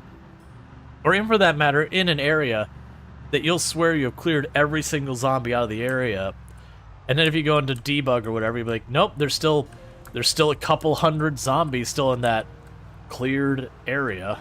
They're just tucked in bathrooms and closets, or just standing out in a handful of trees that you didn't go walk back in. So what I'm debating right this moment is tomorrow is supposed to be a heavy fog day. Which I can actually double check that. Tomorrow's supposed to be a heavy fog day in game. And we're not going to go out fighting during heavy fog. Or an outhouse 50 feet from your base. Oh yeah, well that zombie's still in there. We have an outhouse by our main base that we got over a year, is like a year and some change into the run. And never had a problem. And come to find that there had been a zombie in an outhouse like right in the middle of our base the whole freaking time. Just chilling, being perfectly quiet, not making any trouble or any noises. Just staying right there doing their thing. And we just had, I think it was, I can't remember, we had something happen, like a meta event, and I was near the Porta-John, and I started hearing a banging noise. I'm like, what?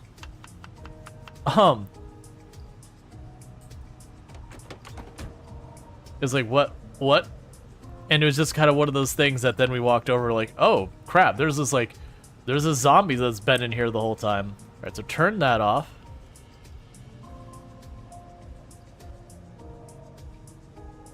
Add fuel. Turn it back on.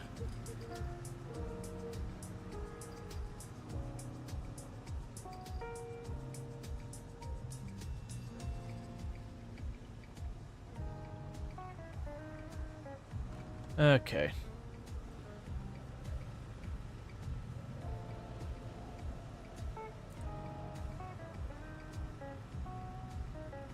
Yeah, I believe it's tomorrow is when you get the bad fog. Yeah, so thick fog.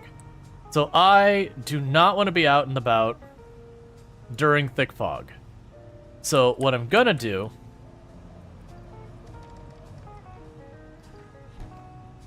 is I'm gonna grab... Can I make room for those? Maybe. It's fine. I'm gonna grab those 2 rabbits. We're gonna bring them with us.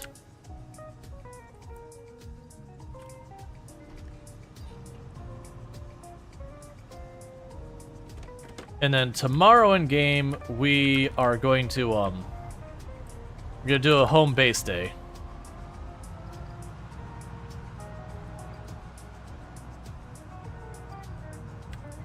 So I'll drop by here. We'll check on the traps, see if they're done.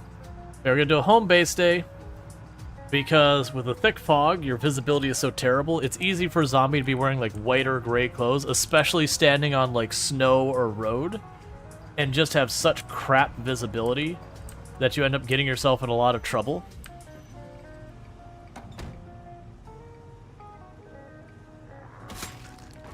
So my recommendation to new players who want to survive long runs a lot better, is to take time to just take the time you need to not fight on days you don't need to fight, so far as like dangerous days. Like if the visibility is poor, if you don't have to fight, don't.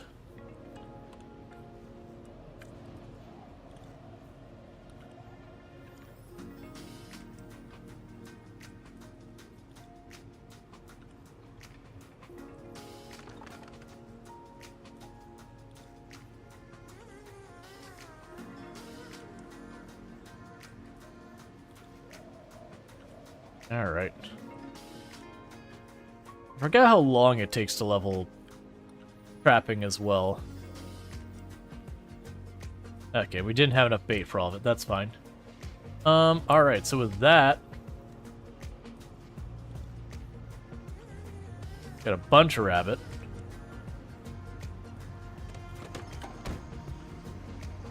Okay, so let's go back to our main base. Say hello, and I did leave my generator on deliberately, that way we wouldn't have our food rot.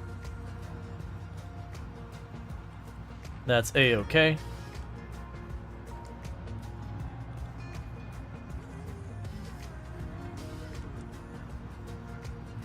It's also not a bad idea if you got a large area cleared, and you've just done a helicopter, to remove yourself from the area of the helicopter the next day. Because you will have a bunch of zombies that end up getting thrown around in areas that you wouldn't expect to see zombies. I.e. out in this road, honestly, at this point.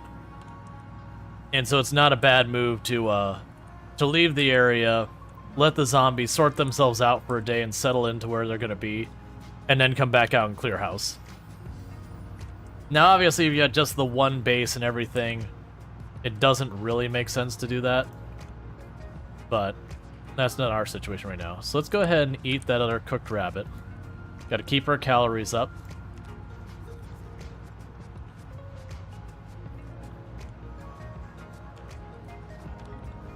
Yeah, so we're at 79. And I don't have like an ideal target weight I go for. It's mostly just if I'm below like 80, I'll try and eat a little bit heavier on like the meats and all that. And if I'm above... if I'm above 80, I'll mostly eat the vegetables. You know, I'll still just go with availability as well. But, I'll lean one way or the other depending on my immediate need. Let's put these away just in case we can get ourselves over-encumbered. Not quite, that's fine. And if you're wondering why I'm not flying down the road going 80 miles an hour and all that, it's pretty typical for me in this game to never speed on a meaningful capacity unless I'm like in some kind of emergency, which means I've already messed up. I cannot tell you how many times I've seen people at like 30, 40,000 zombies And they'll just be driving around the road. They'll either have like a horde in the middle of the road and they'll try and swerve around and catch a pole or a tree, you know, break a leg or whatever. And then suddenly they go from everything's fine and everything's just like they've got nothing that's an immediate problem to they've just basically killed a run. Or, you know, they'll trash their car and they'll be stalled out in an area and now they're in a bad place or whatever. Have to walk the whole way back and that ends up getting them killed. The other one is I've seen so many people kill themselves by falling off roofs. Or the rare setting, like you'll have the rare person who sets themselves on fire too. They're all things in the game that at first you don't worry about too much, and then you lose a couple characters to it and you go, okay. And if you want to survive long term, you treat it with respect. So like, you'll notice when I'm on roofs, I'll do a lot of like right click go to, or I will hold the button to keep my weapon up and I'll slowly work my way across it. It's just the number of people I've seen kill themselves falling off the roof. You've done all of them, but learn fast? Yeah, no, it's pretty typical. Not everyone dies that way. Some people hear of horror stories of other people dying that way and they learn vicariously. Which is, for me, the most part for that. Like the driving really fast and wrapping yourselves up on a tree. I've watched so many people kill their runs doing that. And we're not talking like little runs where there are only a couple hundred zombies in. We're talking there'll be like 35,000 zombies. And they'll be talking to chat and driving, you know, 60, 70 miles an hour and just smash into a pole. And you're just like, well, you know, if it doesn't kill you, your character's like bleeding from everything. So you're trying to bandage up and you got a fractured leg. So now you're limping. So you've got that. There was another content creator who's got like really good content on their channel that I definitely remember. They were building this giant mega base kind of thing as just a big long-term project. And in their run, they fell from this second floor, fractured their leg, didn't die, but fell from the second floor. And they had to have like 2 or 3 streams of just them wandering around, like limping from place to place. Couldn't go out and fight anything, so just like wander around their base slowly. Till their leg healed up. And I think ultimately they did die because they just got tired of waiting for it to heal, because the fractures take a good long while to heal up. If you don't have really high first aid, your character limps really slowly.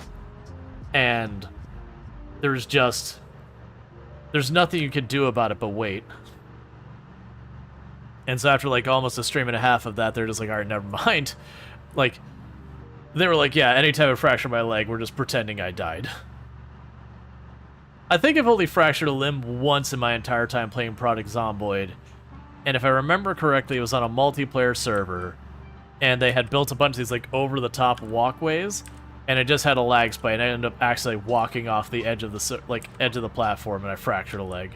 I've definitely jumped from the second story a number of times. Like the run I got a record with, I just got really unlucky with a meta event while I was in the second. Oh, you stop real slow. Okay. Note to stealth. It stopped slower than I remember.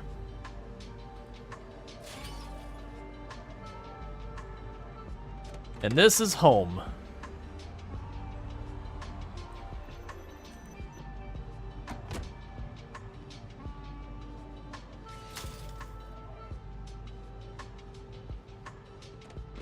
That pretty early in our run, like a couple months into our run, we got established here.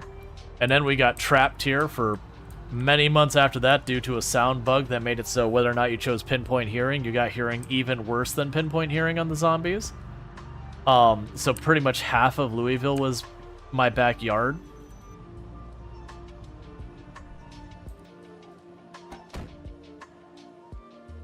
Is there anything else I want to grab? I still have another trap box in there. That's all fine. And the actual trunk. Alright, so I even have an extra generator in the trunk. It was fun here. It was a rough time here. Oh, do I have a doll on me, by the way? Yeah, we got our dolls. Don't worry about what's happening in this room.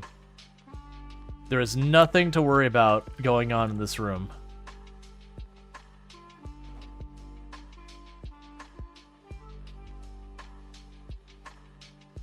It was a nod to another creator who, collecting dolls and piling up was kind of their gimmick, so the pretending is that's their room. Oh yeah, so this porta potty has a zombie in it, by the way. It's our pet. We don't mess with the door. We leave it just the way it is. As long as we leave it alone, it's all fine. Oh, actually, I wanted to be in here as well. Because, as you probably noticed on the roof, this is where I get my water from.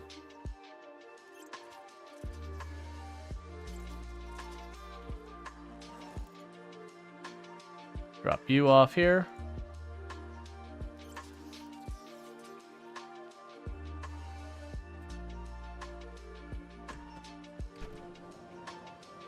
Oh, right, my generator's out here. And the reason we have the generator on this side is there's no doors on this side. So if the generator were to draw zombies, instead of it drawing them into my home... Where is the generator?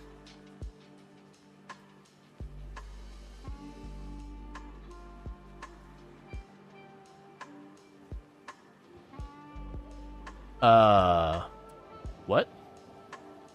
I didn't move it, did I? Oh, you know what? I did move it.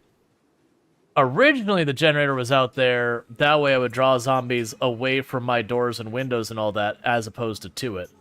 I must have moved it at some point just so it could reach more area, maybe? I don't remember doing it, but it's obviously in the middle of my complex now, so... That's fine.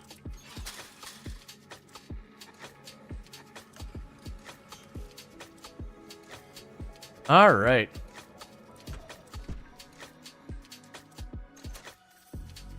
And we can go over here real fast. I will want to butcher all these.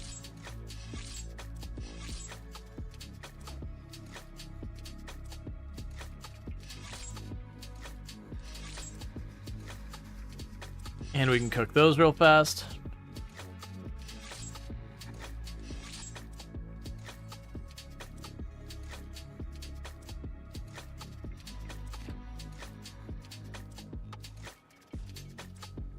And so when we get all those cooked, we can put some in the freezer here. Tomorrow will be a home base day. I don't actually know what we're gonna do on our home base. And that's because the weather's gonna suck tomorrow, and it just won't be particularly safe for us to be out fighting during it. There's no point in me fishing yet until March. The fishing will have a huge penalty. What is my fishing at in this character? I mean, we're almost at 6. That's not nothing. We're honestly also about to level up trapping again and put ourselves up to 8 trapping, which will mean reading the trapping book. So I should check my supplies to books to see if I have the next higher trapping book. Alright. Let's chuck a couple of those in my bag.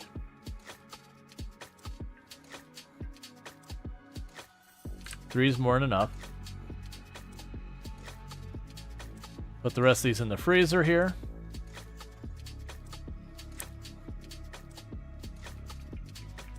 Okay. We got that locked. Let's go ahead and go to sleep.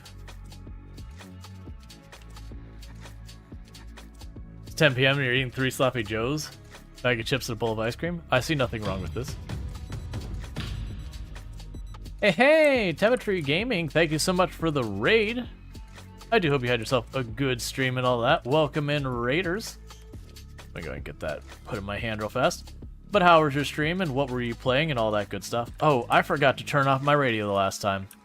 That's annoying. At least we still have batteries. Alright, so we cannot have a helicopter day because we just did a helicopter. Alright.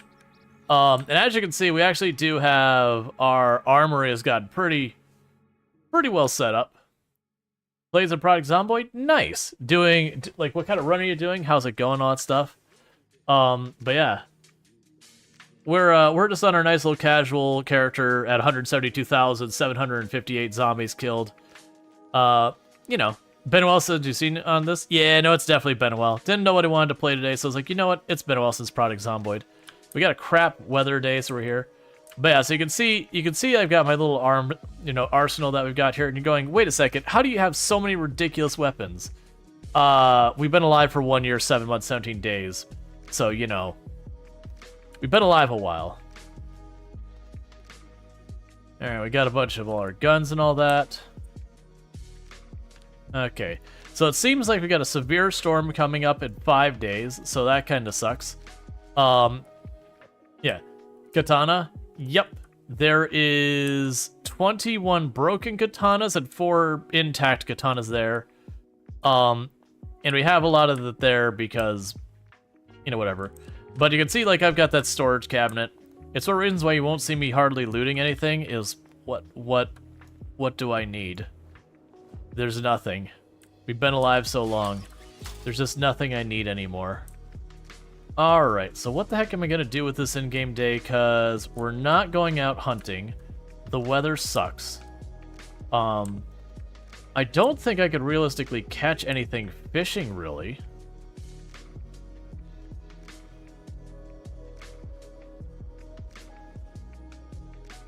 Sure, why not?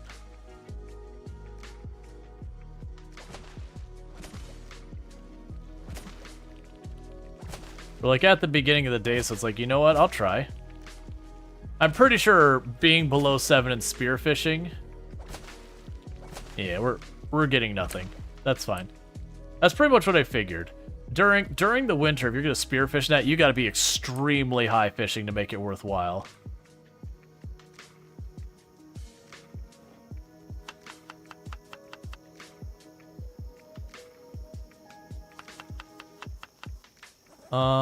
And I need to grab one of the water bottles. Alright, so what do I work on here? I could try and clean up these trees. I don't really feel like it, though. Because I can clear out the trees to make it safer, but there hasn't been zombies in this area for ages.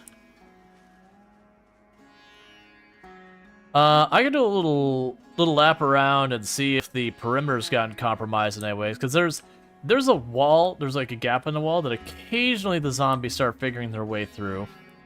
So it might not be a bad idea for me to run over and check. Let's also make sure the main gate is still intact. It should be.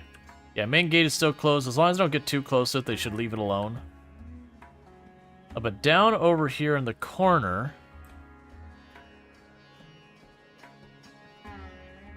there's this area. We have lots of friends outside the perimeter here. They're outside of the Louisville exclusion zone, so we leave that alone.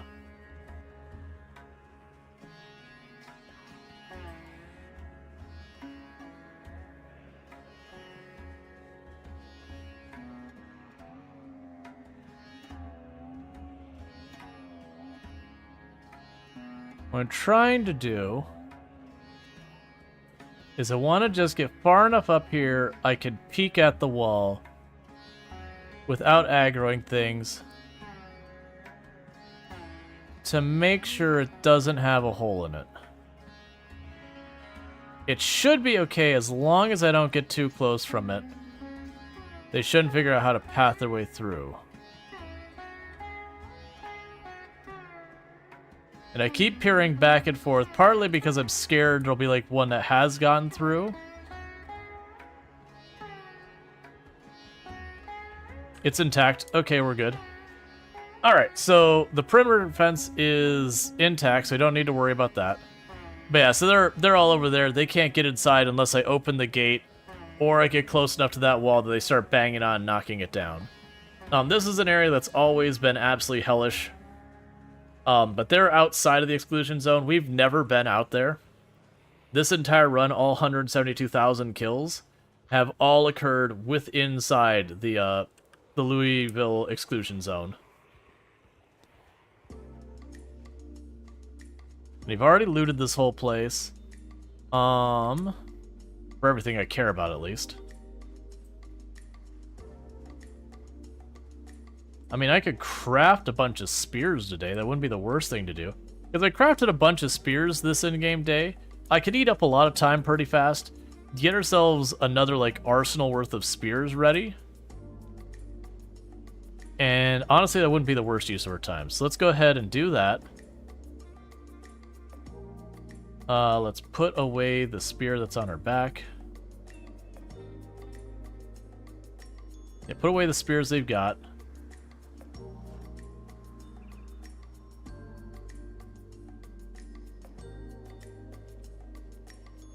Yeah, it shouldn't be a bad idea. Alright.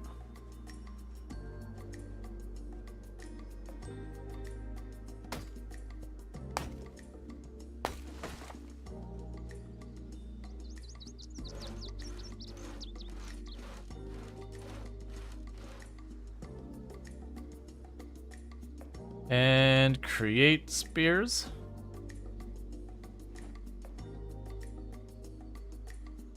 So I actually don't like spears, being entirely honest. Spears are my least favorite weapon category in the game. But we started with no skills whatsoever, and spears are the only one I haven't maxed out. So I'm in the situation where, what do I have left to level? Spears. What else? That's it. Just spears. Just spears. What's my favorite? Short blade. Hunting knife is my favorite weapon in the game. Just such a thing, if we look at this sheet here, you'll see the weapon that my favorite weapon in the list is hunting knife.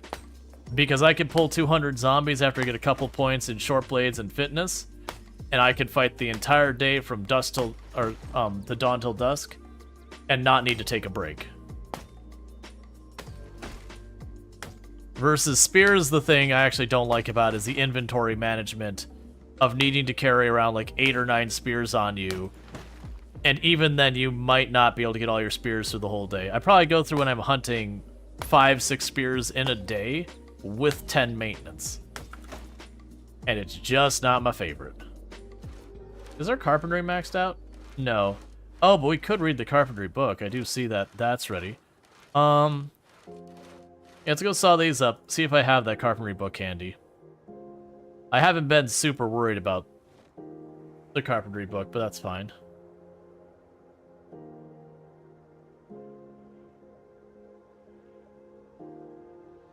And part of the reason I don't like spears is I use my really good hunting knives that I really like, or other knives, and I destroy those for a weapon category I don't want. So I'm giving up my favorite weapon for my least favorite weapon. And it's very feels bad, man. To be fair, spears are actually really good. I wouldn't say there's a single weapon category in Project Zomboid that is not good. Like, I wouldn't even say there's a weapon category I'd go into and say, it's slightly underperformed or anything like that. They all have their sweet spot, their niche, whatever you want to call it.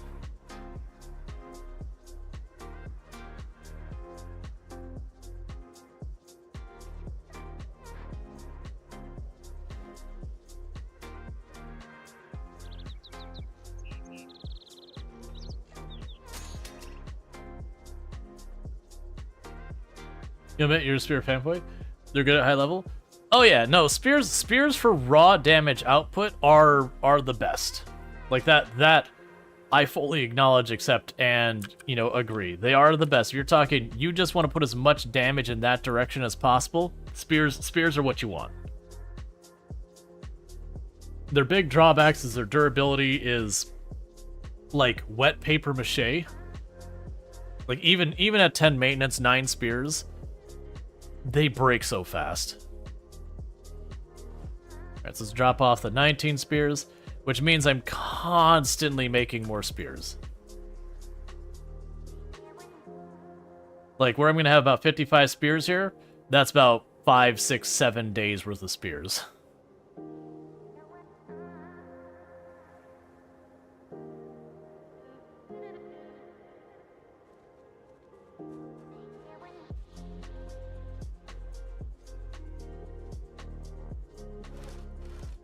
Alright.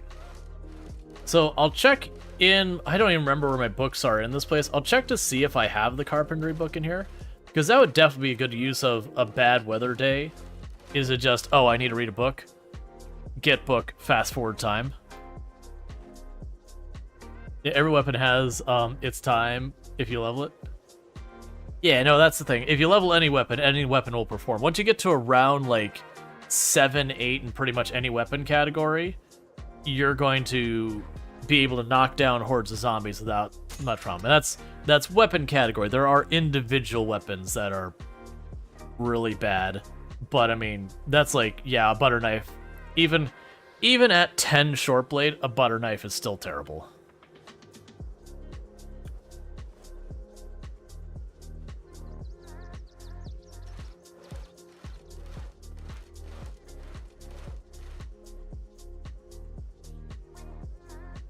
So do you like guns and axes, which always ends badly?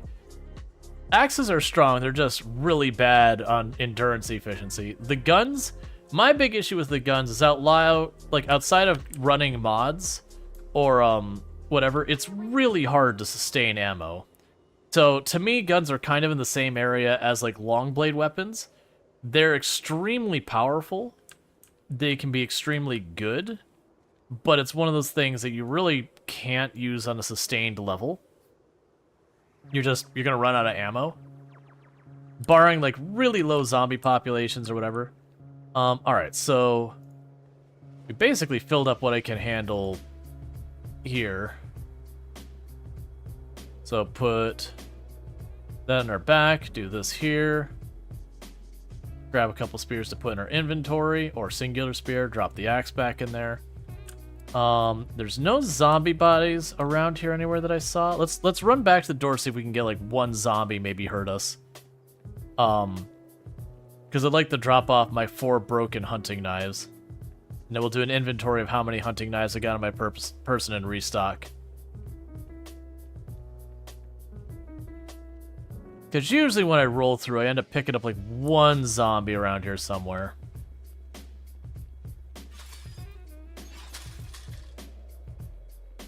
No? No, that's looking like nothing. Oh, no, wait. We got 2 bodies up here. Those are probably right about to decay too, because we didn't kill any on the way in that I remember. But that's probably from the last time we had to back off from bad weather or whatever. Because the bodies last, I think it's 9 days by default. But yeah, we've been here so long that even blasting through with a car with its muffler removed and running sirens a lot of the time, I almost never see more than a zombie or 2 in the entire area. We've just been operating here so long that the odds of some random zombie having not been aggroed this whole time is pretty close to negative, like nothing. With the exception of our porta potty zombie. We have our pet zombie that lives in the porta potty. Yep. I didn't know what else I wanted to play today, so we playing some Project Zomboid. So how many short blades do I have on my person right now? 2 more knives, that's fine. Yeah, so we're good there. But, yeah, so, okay, so let's go. First of all, make sure I don't just have the book in one of these. Because I want the Carpentry 5 book. It's not going to be back there. Because I didn't realize that we're ready to read that book. Is it fog or snow? Both. It's and, not or. So we've got really bad fog and snow, which is the reason I'm not out where I normally would fight. Because that's the kind of visibility that gets you killed. Body zombie? Yeah. It's become kind of like a legend on here. Well, there's the book I was looking for. That we were living in this base. To give you an idea, we were living in this base. I took the time to build the stairs, get all of those built over there. So that gives you an idea of how many water containers we got built. We did at least 5 or 6 helicopters in the area and all of that. And I walk out one day and I'm hearing banging on a door going, what is that noise? Like, there's no way there's a zombie around here. And what ended up happening was there's the porta potties like right along the north side. We can almost, yeah, the porta potties, you can see it like it's right behind my map here. But the porta potties there, that I'm noticing one of the we have a zombie banging on the door that had been living in that porta potty for like a year and some change and had never gotten aggroed. It was just chilling in there the whole time. It was like a meta event, like a gunshot event that finally aggroed it. And it was just like, what? And so we found the zombie doesn't seem to be able to break through that door. So I'm like, okay, well, we have our pet zombie. It just lives there. My joke is that more than likely that'll ultimately be what kills us. Is that, you know, one day I'll walk by and the door will be missing and we'll get bit from a zombie hidden in a corner. But Before, GG on the containers, by the way. Oh yeah, all those. Yeah, we got all of them. There, for those who don't know, in the Louisville area, on the entrance in, there's a bunch of metal rain barrels. I think there's 7 of them. It's either 6 or 7. But they can't, like, if they get destroyed, you cannot make them. They're just gone. And they hold more water than the usual wood ones. You just got to go by, like, take the wood out of them and then use them as a rain barrel. So even if you have, like, low carpentry skill and all that, you can grab them. I think there's a chance you can break them. That's pretty rough. But it's not a bad idea to snag those if you're looking to just grab them. Now, you are talking in Louisville, though. So keep in mind, you're on the high pop part of the map. So if you're trying to live a nice life over in Riverside, it's probably not worth it. There's a couple places you can snag rain barrels other places. But all that. And with that, the book is read. We are extremely hungry because we pulled an all-nighter reading books.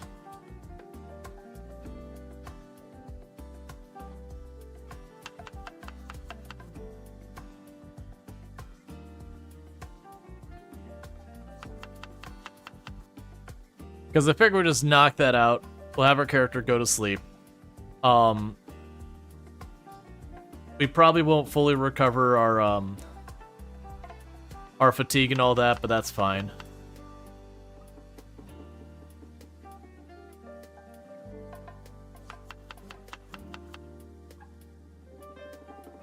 Just overeating salad for a little bit. But yeah, for those who don't know, Pancro, absolutely fantastic content creator on the platform, was playing My Time at Sandrock earlier. So definitely someone worth checking out. VTuber, fantastic content. Highly, highly, highly recommend. It was where I was hanging out before stream. But yeah, it's definitely good times. Poor zombie stuck in a blue tomb. Yeah.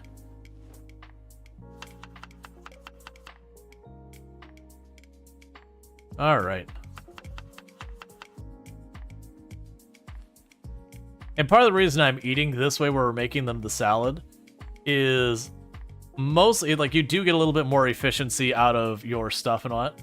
You switch over to Sunhaven halfway in, because talked about a little bit, it's like, heck, let's play some Sunhaven. Nice.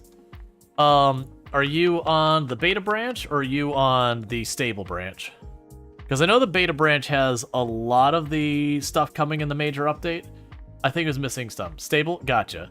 Yeah, no, that's, I've been debating going back to Sunhaven as well, but I'm waiting for like the actual update to drop. Yeah, exactly. You want the full update when it drops. Yeah, I'm the same way.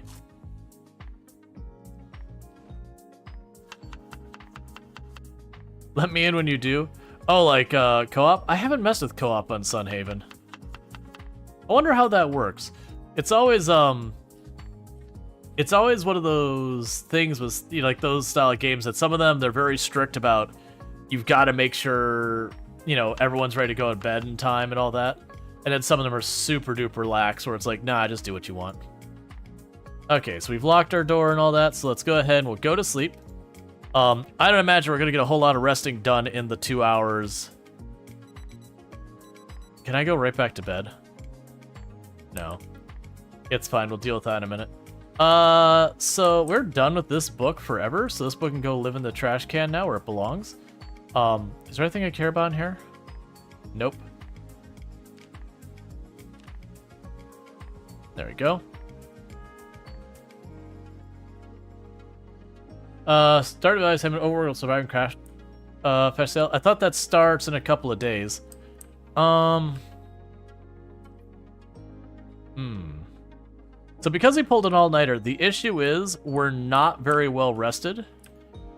You know, I probably have a bunch of medicine. I could literally just slam a whole bunch of vitamins and make it as if we got a good night's sleep. Because that's how biology works. If you don't get a good night's sleep, you could just take a fistful of meds as if it was not a problem.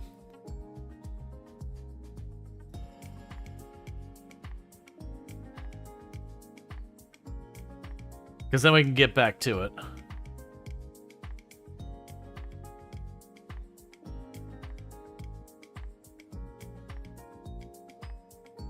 Vitamins are not the most effective way to deal with. You still want you to collect all the music and shows and watch them and listen to. Man, that's not gonna happen. Do you have any goals left to achieve in this run, or just survive longer? The big one I want to do is I just want to get to that strength 10 just to have done it from 0 all the way to 10, and then to get spears 10. Those are the only two things I'd like to still do in this run. All the rest of it I don't really care about. You have to find the dog goblin. I thought we did the dog goblin on stream before.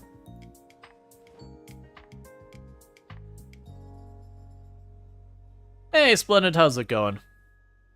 So I'm gonna finish taking this entire thing of pills to reduce our fatigue down to roughly what we should have at this point in the day. Because I just have piles of them. I don't need them. I don't carry them with me anymore. I think I keep like one in my fanny pack just in case. You don't think we ever found it? If you did, I wasn't there. Yeah. No, I know because there was like, what, Dog Goblin 1, 2, and 3. I know he had one of the later ones. I think we did find Dog Goblin 1 at one point. So do you do software development? Yes, I have over 15 years experience in software development. Oh, wait. I want to go over here to grab all of that rabbit, because we're going to kill the generator when we leave here. So if I leave it there, it rots, and that's just the way it is. So turn that generator off.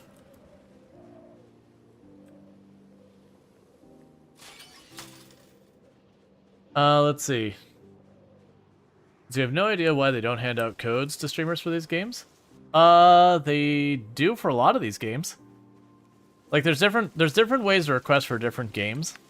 Like for example, some games the request process is you go to like, you know, websites like Keymailer or whatever, and they have that. Other ones it's you got to reach out to whoever there is whoever's the appropriate, you know, party involved. There are some games who just don't give out keys, or they're very, very selective. It's all different for different ones. But yeah, no, a lot of them give out keys. I don't think I've heard of Project Zomboid giving out keys, but I also kind of feel like Project Zomboid's one of those games that if it's the type of game you might be into, you've probably already heard about it by now. And if not, then it doesn't really matter, I guess.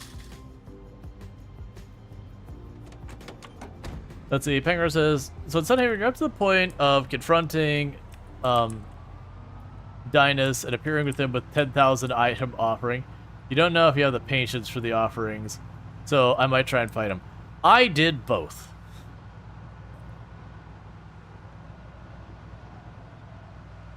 I did both. I did one where I was like, here, I've given you your items, and then turn around, I was like, but by the way, we're still gonna fight.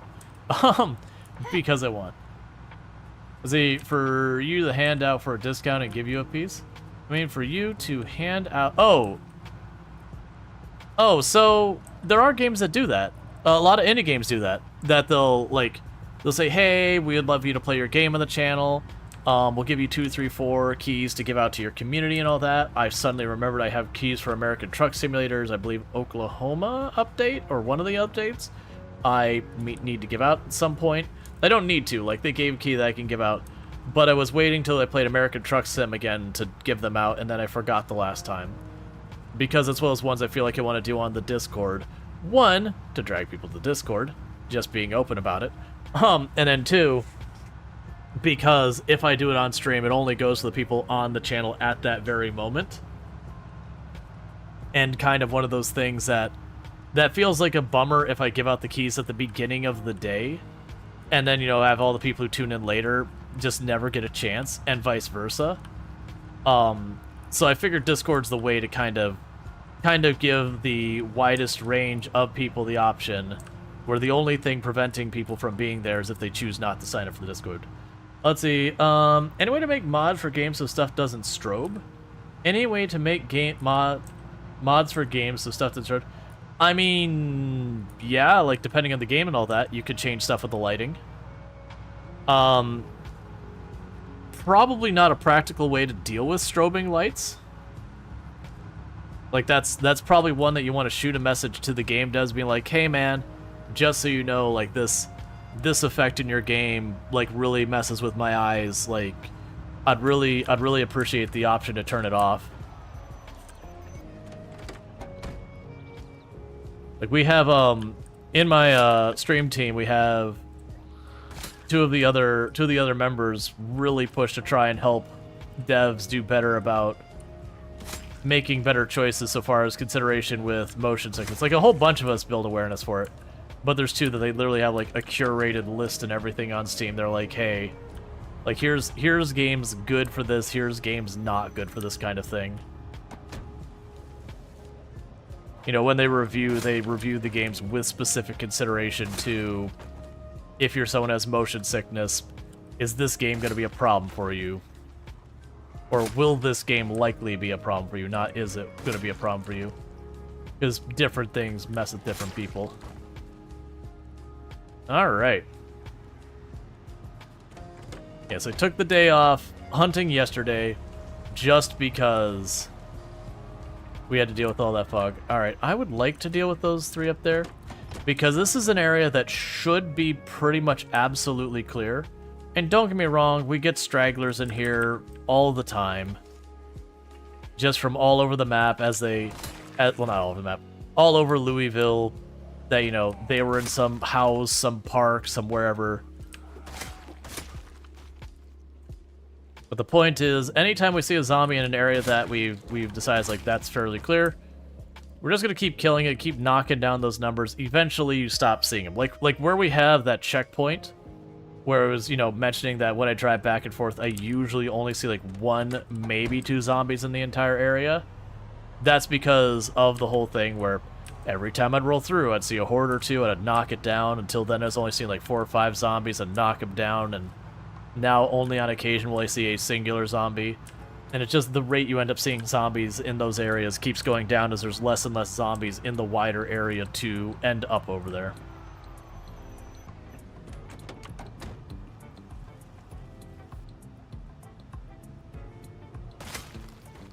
That's part of why when you're playing this game, there's no opening nearby. It's part of why when you're playing this game, even if you have respawns on, it is worth taking the time wherever you're operating. Just take the time, do a round for the neighboring blocks and kill any and all zombies you see. And that generally, unless things are really dire, I kind of have the rule that if I can see a zombie from where I intend on sleeping, so far as, like, the building I intend on sleeping in, that zombie is required to die. Because that's the exact kind of zombie that manages to sneak in at the end of the night, or, you know, sits down right outside the door and grabs you on your way out. That's the exact zombie that's going to get you killed. So it's best just to not ignore it and just run up and deal with it. I should also take a look at our car when we get back over to the, to where we're at over here. Because the hood's getting a bit banged up, the windshield's a bit banged up. Just make sure, because your vehicle wears out as you drive around. Like, the tires get damaged. You know, you get little bumps here and there that slowly wear it out. So eventually you gotta repair it. And I couldn't tell you the last time I patched this one up.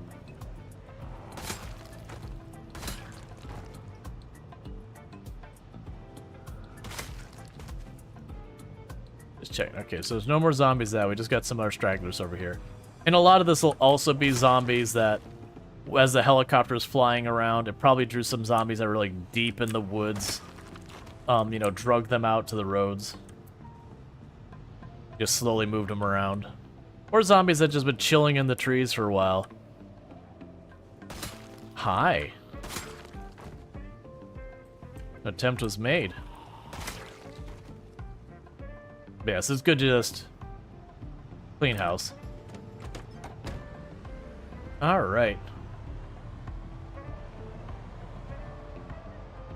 Yeah, someone reminds me at the end of stream, I'll dig up those American trucks. Like I said, I think it's the Oklahoma DLC keys that I've got a couple spares of.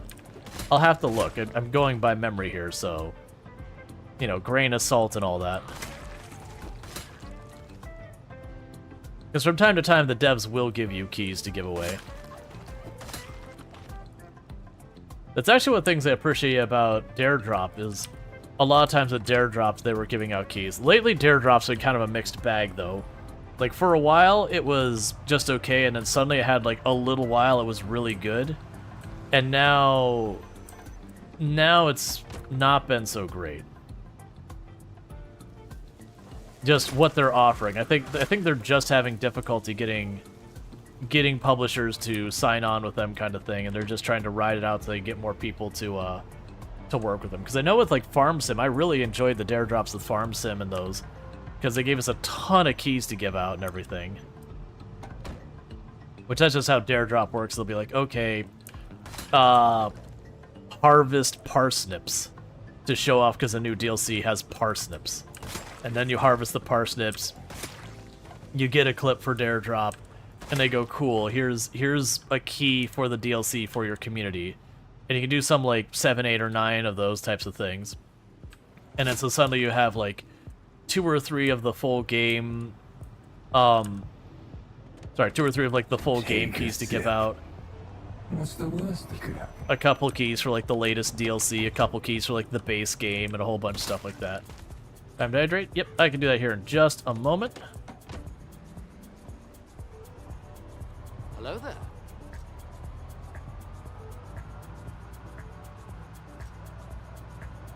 Hey, Bentley, how's it going? All right.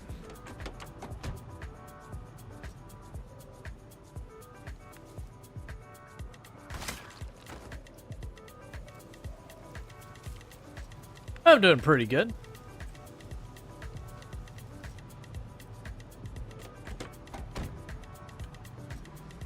We just had to, well, we didn't have to. I chose to back off from our forward base long enough to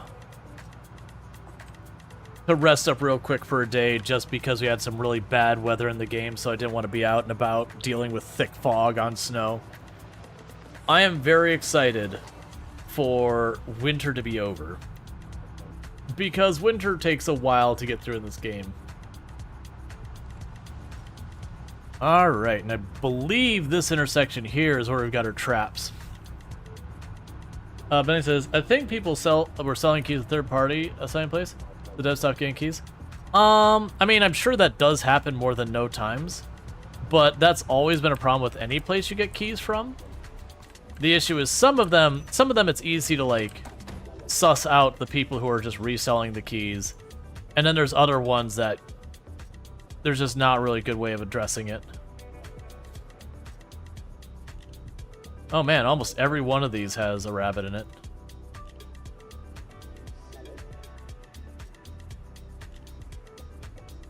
The problem is, my freezer does not have the capacity for this. Hey, and that puts us up to trapping 8.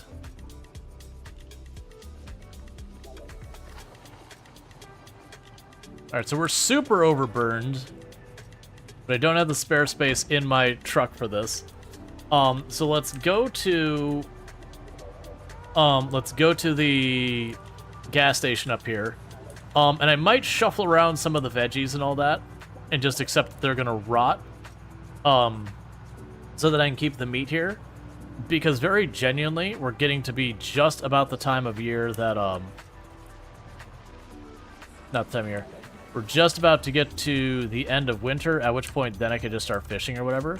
So if I'm lucky and I keep all this meat, it means I can never trap again for this year. That will just be done trapping. I'll be able to fish instead. Alright.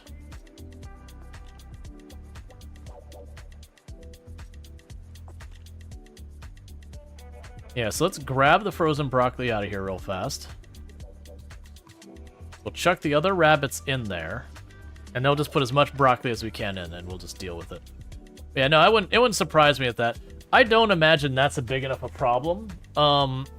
Because when you look at most of the dare drops for, like I said, Farm Sim, they will say, hey, we're only doing this many keys or whatever. So there's not a lot of room for people to abuse it too badly. But yeah, no, I wouldn't be surprised at all if people were selling keys. It's the reason we can't have literally anything nice.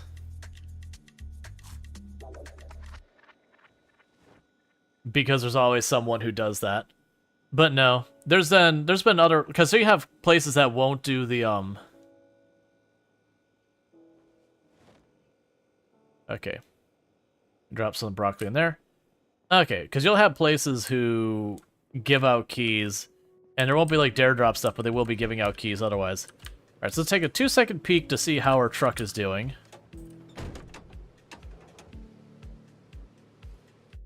Okay, so the muffler being gone is deliberate. Okay, so the hood and the windshield are in bad shape, and my rear brakes are in bad shape. Alright, so actually, the truck is getting pretty roughed up. So I do think, not today in game, but I do think the next time we have proper bad weather that I'm like, hey, we need to back off for a little while, that'll be our priority for the next bad weather day, is to try and replace some of these parts that are falling apart. And I'm trying to remember for the life of me, what are mechanic skills looking like? It's 4. It's not amazing, but it'll be alright.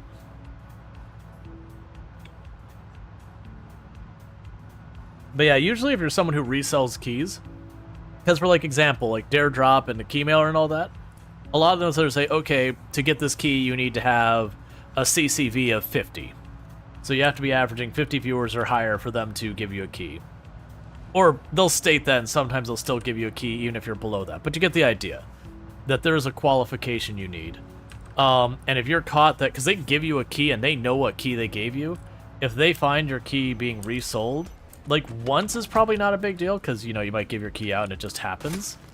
But if they start noticing more and more that your keys are ending up on resale websites, they'll effectively sit there and go, yeah, we don't give keys out to this person anymore. Oh yeah, no, people get really annoyed when they're trying to give keys out to get people excited about their games and to promote their games, and then they just find the same key for sale or whatever. But yeah, no, it's one of those things that if you're a really small indie game dev thing where you're like, all right, there's no requirement, like especially like in Keymail where they're like, this is the promoted ones, that you click request and they just instantly give you a key without like any back or forth. They just pre-allot and give them out kind of thing, because the devs are just not expecting enough, like not expecting the interest to be there, so they're gonna take what they can get. Which usually those ones don't do particularly well for reselling keys either, because they're the unknown games. But I kind of see that as the same thing about, like, when people get upset that their games get pirated. It's like, sure, that sucks. But then the bigger question is, was that actually a lost sale? Was that person ever going to buy your game? You know, with a key reseller where they sell it at like 1/10 the price or whatever. Okay. But yeah. It is a problem, to be clear. But I feel like it's one of those ones they do a pretty okay job of just kind of having it where people will request keys, and to get the keys that people really want that you can actually sell for something, that you require enough viewership to get that key, which means if you are reselling it, you kind of kill your chance of being able to get future keys. So it's a short-term problem that kind of works itself out.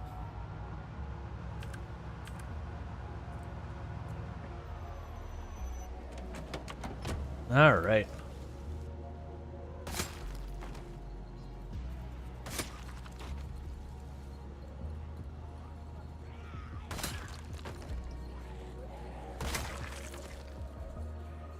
I figured there's gonna be a lot of zombies in those trees. I think every time I've come through here, we've had a good couple of rally groups of zombies that get stuck in these trees pop out.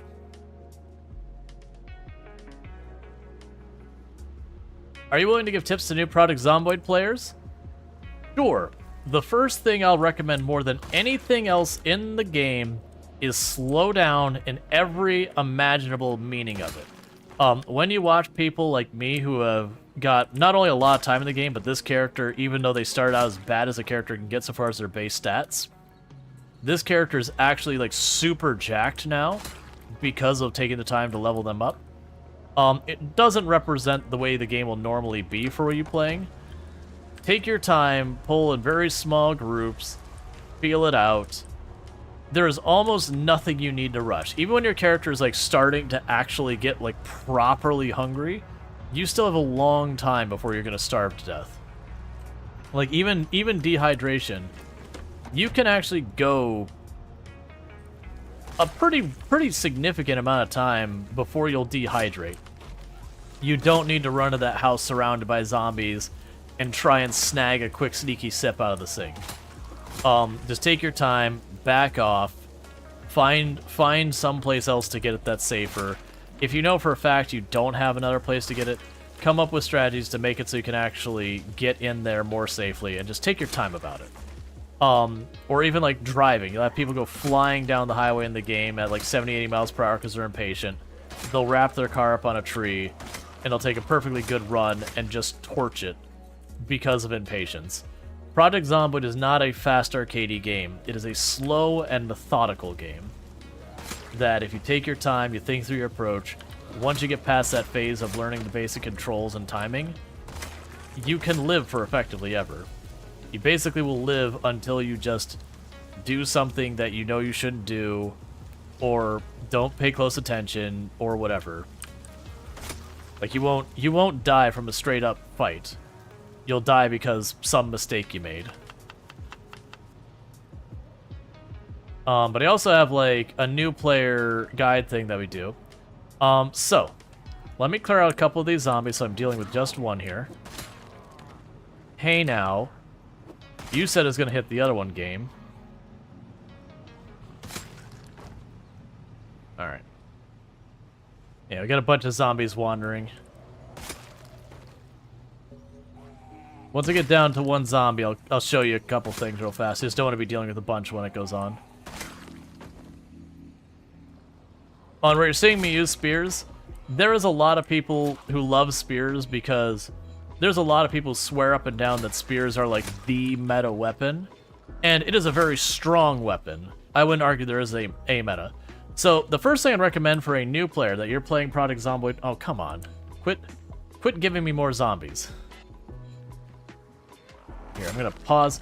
So the first thing I'd recommend doing is going into your options under display, and what you want to do is under cursor, aim outline, it'll be on ranged weapons only. I highly recommend changing that to any weapons. I know people will be like, no, my immersion.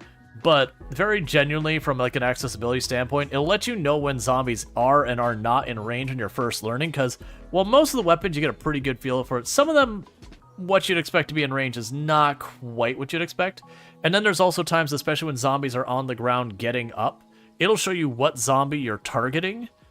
And there are definitely times it's not intuitive which zombie's going to get hit. There's definitely times when like zombies are getting up, like where you have a crawler and a zombie actively standing in the same, situation, that a lot of times it will target the zombie currently standing. That I fully disagree with that as the priority. To me, the crawler's the bigger priority. But you've got that. There's a bunch of other stuff you can add here if you want. But that's the big ones. If you're having performance issues with the game, where it says blood decals, turn that off. That's your biggest performance vampire. Corpse shadows can also be a performance vampire. Not as bad as blood decals. Blood decals are by far and stand out the bad one. That said, they usually only get bad once you start getting to the point of getting a pretty bad, like pretty high kill rates and all that. So the bodies start piling up. Once I get down to one zombie, I'll show you some other pointers. But as you can see, like, I know the moment I'm in range by that white border. As you play the game, you'll stop needing the white border. You'll just kind of be able to eyeball and be like, ah, yeah, that zombie's in range. All right, so let's grab this zombie real fast. Hey, buddy. I don't want to yell, so I don't grab all... Well... Okay, that's fine. I will yell, that's fine.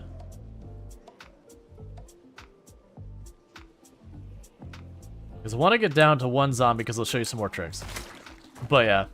I will warn, if you do use the spear can be a very dangerous weapon to use.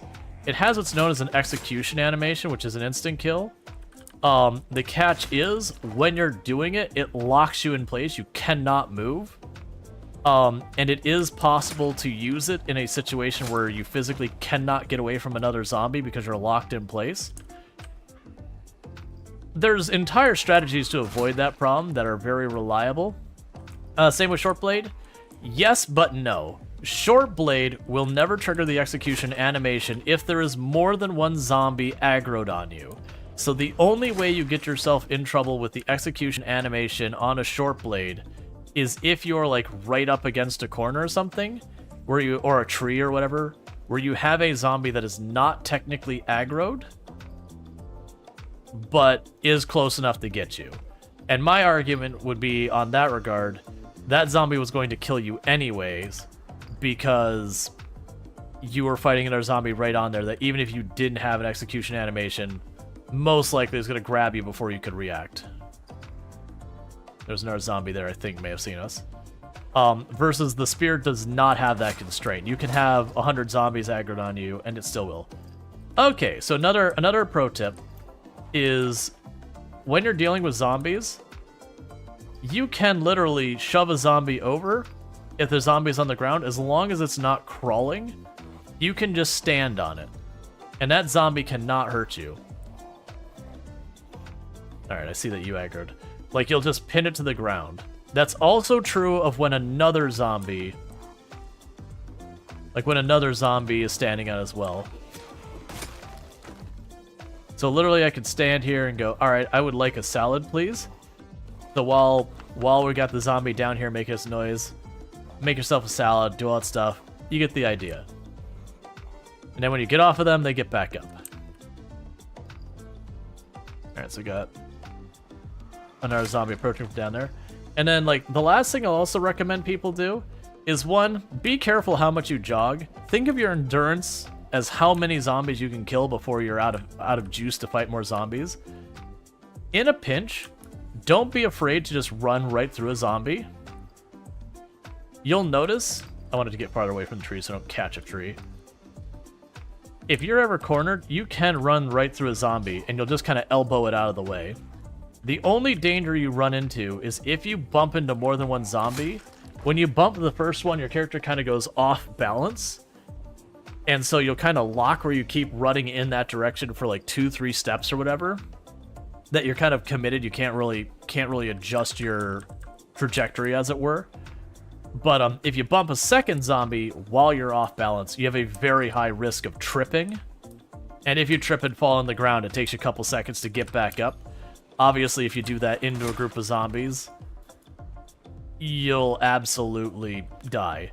Yeah, and also, a trip can actually save your life. There's a clip that comes up on the channel from time to time that I got caught in a car during a helicopter event on a run one point in Louisville.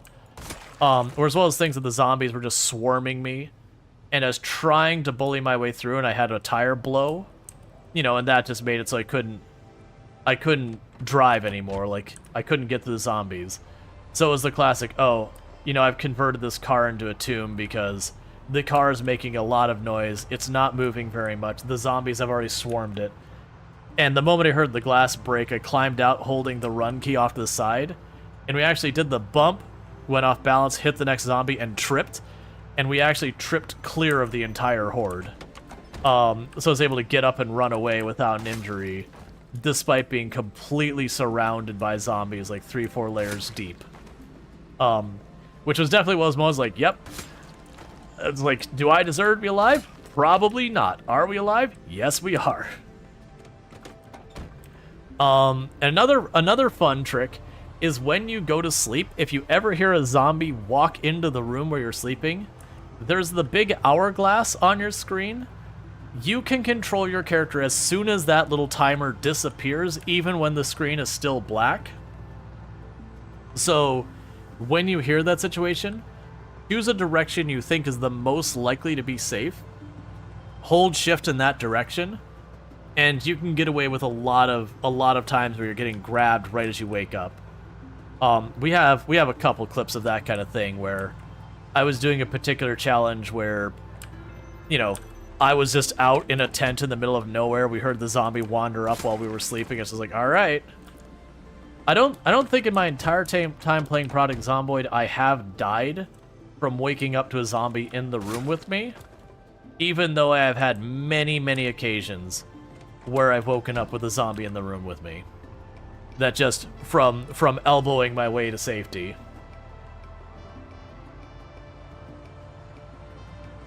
Now the elbowing trick can get you killed too. Like for example, if you're inside a building and you're at kind of a diagonal that you're trying to run through a door, you might bump into the zombie at be too steep of an angle, and instead of going through the door, you go off into the wall and trip. And you can get where that goes wrong. So you just pin yourself in a corner and then you're dead. But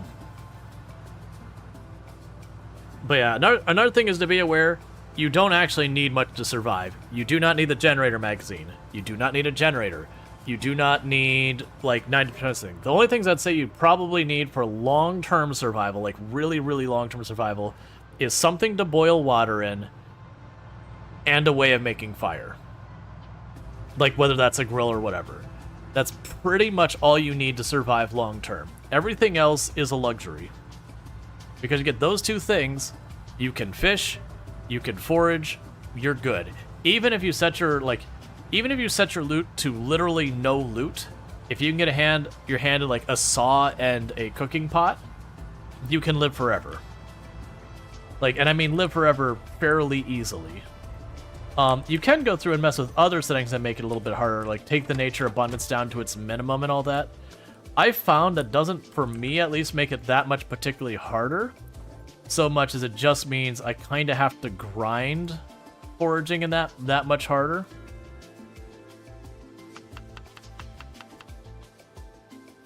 You can also slam yourself again.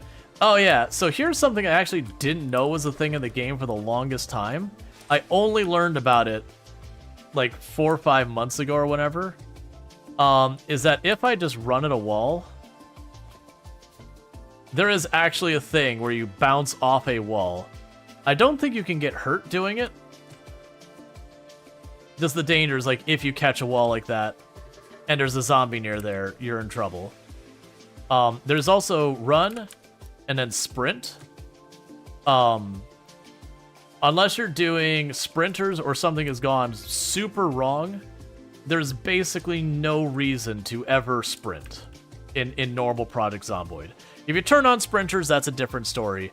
But normally there is never ever a time that sprinting is the right answer. Jogging is fine, but like actual holding alt full speed sprint, I cannot think of a scenario in all my hours I'm like, nope, that was like sprinting is the right call here. It's just not a thing that you need. But a lot of people when they're playing in the game early on will get themselves in trouble because they'll loot a house, they'll jog to the next house, they'll loot that house, they'll jog to the third house, and then, you know, they'll accidentally pull a rally group of zombies and they'll try and run away, and they'll just get killed because they'll start fighting the zombies, realize they're like high exertion because they've been running everywhere, and they just got nothing left in the tank to fight the zombies. So it's not that you can't jog, it's just generally speaking, especially early on if you don't have a lot of fitness and all that, jogging is a way to get yourself in lots of trouble. Like lots and lots of trouble. This is a game of being methodical and patient. Let's see, that is how most of your runs end, but the horde of 200 or so. Yeah, that's also another thing is running is loud. And generally I will say being loud is better than being quiet. But when things are already bad, you don't want to be loud. So it's not like if you ever watch the beginning of when I do a 16 times pop run, I only run like 2 or 3 steps at a time. Just to like elbow past one zombie if I can't maneuver around it, or just to get that 1 or 2 steps ahead of a zombie so I can't make the grab. But you'll very rarely see me run more than like 2-3 steps at a time, even in the middle of like a major city that I'm being overwhelmed in. Because in that case, all you care about is enduring. Your goal isn't to, you know, outrun the entire zombies the whole way out of the city, because that's not viable. That's the whole thing that makes zombies dangerous, is they don't get tired. whereas you do. The entire idea is like, if this is a matter of attrition, of just like slowly working your way forward, until you can get clear. Let's see, is respawn on with this playthrough you're doing right now? No, we're playing on the absolute maximum zombie population settings, but we have respawns turned off. So we have 16 times more zombies than you normally have in a run, but with, again, the caveat being when I kill a zombie, it stays dead. And that's honestly, like, I would argue, unless you're playing multiplayer or a very low population setting, generally probably turn off product like respawns, or if you're modding heavily to the point that it gives you a much faster kill rate. So like if you're doing Britas, there's arguments to be made to turn on respawn for that. But like where people are worried about running out of zombies kind of thing, I want to say, I'm trying to remember on one times pop, it's like what, like 300,000-400,000 zombies on the map, which means you'd have to take my best run and multiply it by like 3 before you could clear that map. And if you're doing anything like 16 times pop or higher pops, you would have to beat the world record multiple times over before you would manage to clear the map. So running out of zombies is not really a realistic thing. Now that said, you could clear all the zombies out of an area where the area feels kind of empty. But I would definitely also argue with that kind of thing, though, is it's good to have reasons to leave where you started to go other places. Let's see, once you learn how zombie sight lines work, you're able to train them to lose them fairly easy. Yeah, for those who don't know, let's say I've made some terrible mistake. I've aggroed too many, I cannot, I cannot escape them, like, in a straight-up fight. There's too many. You know, I've got 80 zombies over here, I'm a little tapped. So what you'll want to do is you'll want to go around and cut a corner. So now I've cut this corner. So all these zombies were down here. They lost line of sight of me here. They can't see around this corner. So the moment I pass through here, they don't see me anymore. So what these zombies are going to mostly do is they will go to the last place they saw me, which is over here. So what I'll keep doing is I won't stop there, is I'll run right around the next corner to over here. So now, these zombies are still moving up this way to go to where they last saw you, but by the time they get there, I am not in line of sight anymore. I've already moved around another corner. So unless the zombies hear me, they're going to mostly just kind of hang around here, and after a while they'll start to disperse. Unless, again, they hear me running around or whatever. So realistically, what I would probably do is in that situation, oh no, I've aggroed them. I would probably, if I had the energy, jog up to here. I would stop jogging once I got around the corner, because now I'm more concerned about them hearing me. I'm far enough ahead, they probably won't be able to see me before I get around here. And then I'll go around this corner. I've effectively lost the zombies. So in this case, I'd probably cut up this way, so that way I don't re-aggro them by them seeing me down there, and just go about my way. Once you start learning like how to line of sight the zombies like that, you could be in the middle of the city and at times ditch like a giant group of zombies just around one little corner and be gone. They don't go camping in No Man's Land. You did that once because you didn't know No Man's Land existed. Suddenly 6,000 zombies chasing you through the forest. I don't know what you mean by No Man's Land. Is a world record zombies killed in a time period? It's zombies killed total. And the world record, I'm gonna get the number wrong. It was like 970 something thousand or 900 whatever thousand. My world record when I had it was 135,121. And then the person who took the record from me literally kept going on the same save for pretty much an entire year. And when they did ultimately die, they were just a bit short of 1 million zombies. And hence my point. That is a world record run that took over a year in the making and all that, and they still didn't run out of zombies. You have scratch infection on, right? Yeah, literally this is apocalypse settings with the difficulty turned up. So we have way more zombies than that, but in every single way it is a harder run than default. There's nothing I've done to make my difficulty easier other than the lack of respawns. And hey, 3 commented, it's good seeing you. Lamprey, yes, Lamprey was the one who set the record. They took the record. They beat my record, and they just kept going until they hit that 900 something thousand kills. And that's the record. And honestly, I don't think anyone will ever take that record from Lamprey, just because of the time commitment and all that. Because like me and Lamprey have had the discussion around it. It's when you get like to a certain like point, that the game doesn't get harder anymore. Project Zomboid is a game that the hardest part is when you push start, and then it gets easier from there because you get more skills, you get more resources, and all that. So once you get past like early to mid game, from mid game on, you're just kind of going through the motions. It is a negative about the game, but it's also just the nature of the game that when you start a run of Project Zomboid, it's like almost like you have this list of checkboxes that says get the generator, get the magazine, get like whatever your checkboxes are individually, the things you want or feel you need in your run. And then once you tick off those boxes, they usually don't get unticked. So eventually you get to the point where you reach the bottom of your like mental tick boxes, you go, but what now?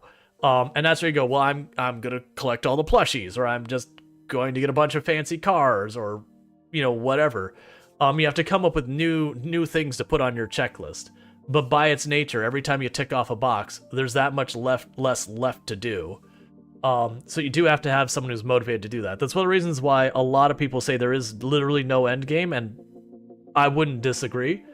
But like you get to a point where it's like, what can I do? Make a bigger base, kill more zombies, or live longer.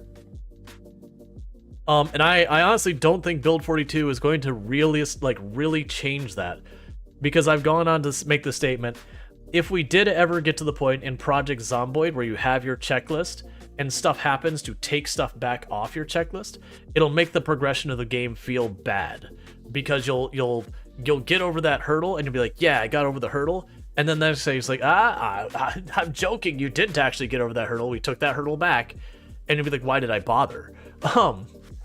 And I also find that in Project Zomboid, even on absurdly difficult settings, just staying alive is not that hard. Like, don't get me wrong, at the beginning, you gotta get the feel for fighting, you gotta figure out the timing, you're gonna die a lot, but as you learn the mechanics of the game, you start to realize, oh, there's this entire series of mechanics, and they don't matter, because you can just ignore them. Like, knowing about where you can get the best food and how to do all that stuff and make that happen is irrelevant, because you can just forage and fish, and even if it's not optimal, you're good. Yeah, and tailoring and electrical you can almost ignore. Hey, Sui, how's it going? Yeah, playing a little bit of Zomboid today. Didn't know what I wanted to play because I finished my Stardew challenge, and a lot of the games my brain wants to play, I'm waiting for the updates to drop for like Coral Island and Sunhaven. It's just like, sure, I'll play a little Zomboid. It's been a while, but yeah. And for those who don't know, Sui, absolutely a fantastic content creator. I highly recommend. Fellow member of the Halcyon Frequency stream team, someone I definitely recommend. One of the people who, if you've ever messed with the Dwarf Fortress or the Rimworld Hot Potato, they are one of the leading people who organizes the whole thing. Like, I would actually say they tend to do. I'm trying to make sure I represent it accurately. They're one of the ones who does the most work to make it happen, but they're not the only one who does stuff to make it happen. So it probably wouldn't happen without them, is the way I would say it. And hey, Lilo, it's going pretty good.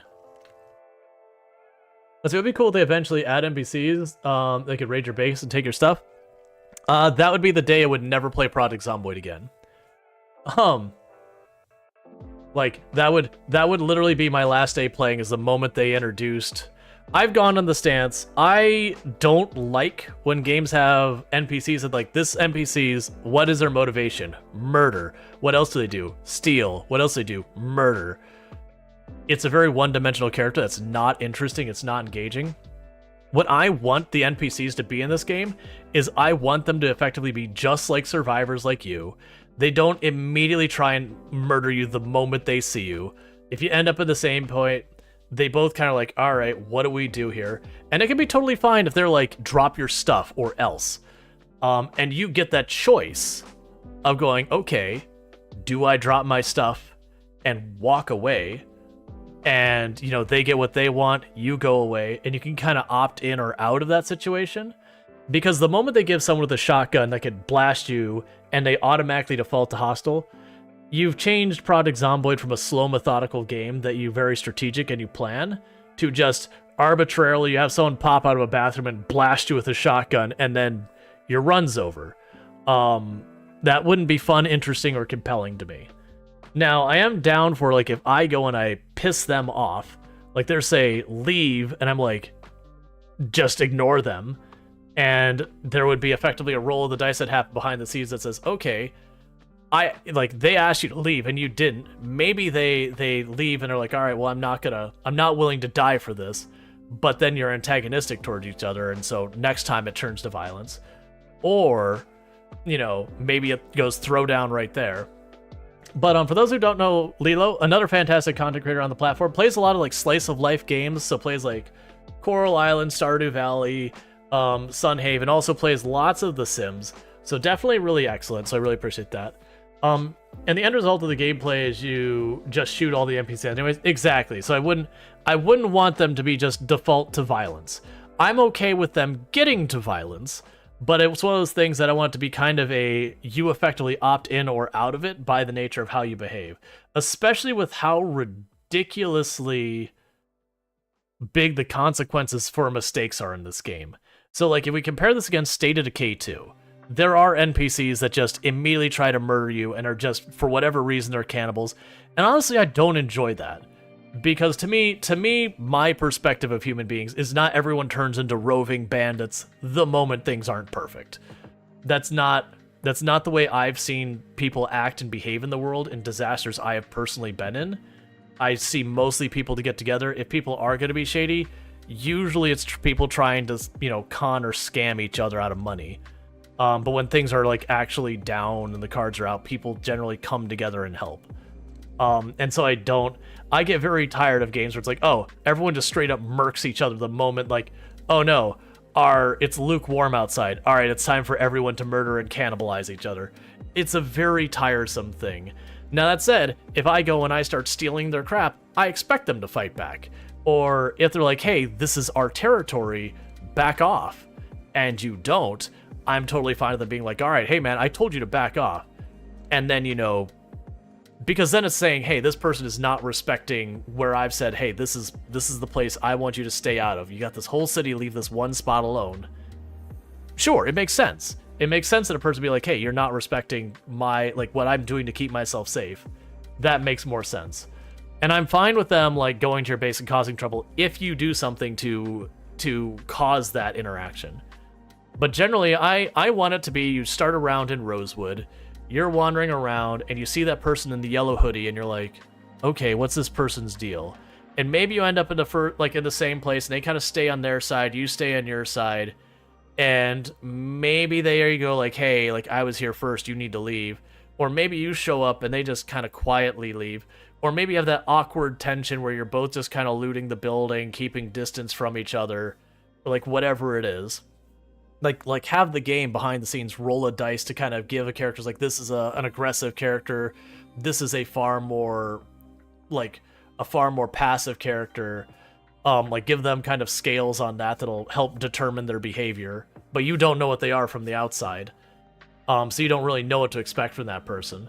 And even if they say you need to get out or else, I would say there's a second roll of the dice that says, okay, the or else they follow through violently, or the or else maybe that they go, it's not worth it or whatever, and they leave themselves, and just you don't get along now.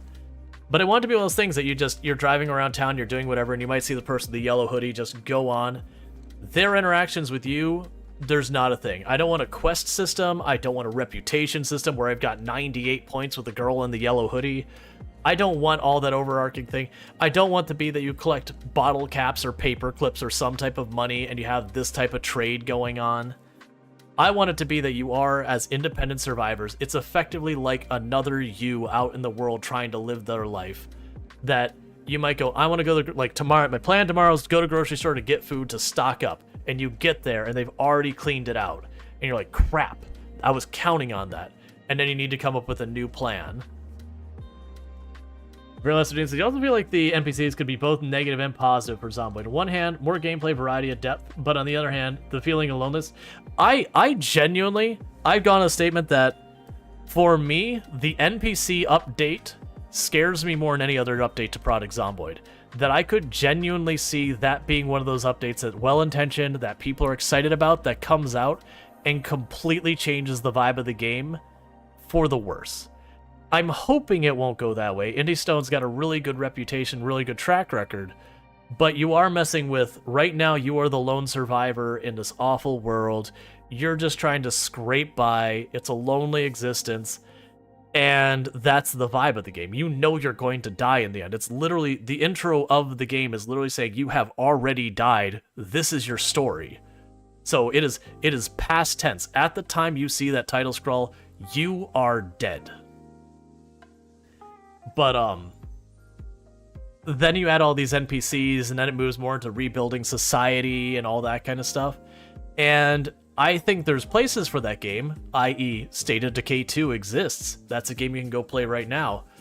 But it would completely change everything about Project Zomboid. So it's just one of those things that I worry about that one. I like the idea, because for me that fits the narrative of the game of like having the one or two like running around people, because it'd be interesting that you saw that person running around Rosewood, the girl in the yellow hoodie, and one day you know what, I haven't seen the girl in the yellow hoodie for a long time. Well, I remember the gas station was boarded up. I'm pretty sure that's where she was living. I wonder what happened. And it could almost be like this mystery of what happened to the girl with the yellow hoodie. And you go to the gas station, you find some note that says, hey, I think my family's over here in Riverside. You know, I'm gonna go take the truck and I'm gonna check this out. Like, if you find this, like, you know, that's where I've gone. And then suddenly you go, well, all right, well, you know, I'm surviving just fine.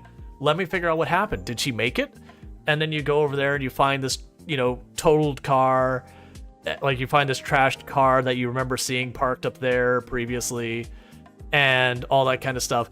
And it would have like this whole like exploration that would make the world feel more alive, while still keeping that like the world is a lonely, awful place. Because also then that person's gone if they did die. Or you could find them, they could be injured, and you could patch them up, and you're generally friendly towards each other now. So instead of having that awkward, hey, I was here first, the next time you meet them, they'll be, oh, hey, it's good to see you, or like whatever. And so like behind the scenes, there's effectively a reputation, but it's not one of those things. Like, I don't want to know where I stand with the person. Like, I want that to be that weird, awkward tension. I want to be like when you're playing in a multiplayer RP server, they're like, all right, this other dude's in this building with me. Are they just going to blast me, or are we going to be cool? And you don't really know which way it's going to go. Obviously, I just made the comment, as I don't think for the single player game, I don't want them to default by just blasting you ever. To me, that's not fun. It'd be good if they make it optional. Oh, they'll be optional. Everything in Project Zomboid's been that way before, where you can turn it on and off. And it gives you a reason to train medical. That, like, you know, they busted their leg and they're like, I can't get home, can you help me? Like, and not have, like, the formal, do you accept the quest to help Robin get back to her home? It would just be like, you know, hey, I'm trying to get back to Rosewood. And there's no, like, formal quest thing where it, like, outlines your reward or any of that crap. You know, they get in your car, you drive home, they're like, you know, hey, thank you. And that's the end of it. But then, like, again, the next time you see them, they'll generally be more trusting of you. So it kind of adjusts the algebra and how they behave around you. The only thing not optional is save scumming. I mean, sort of, but yeah. Hey, Gilnox. All right, we're about to hit an ad break. That's actually part of the reason I was like talking more on this. Is like, all right, we're like 2-3 minutes from an ad break. I need to use the restroom anyways, so I figured I was like, all right, we'll just chit chat while the ad break happens. And I'm gonna go do that, and I'll be back here in just a minute. So thank you again for tuning in.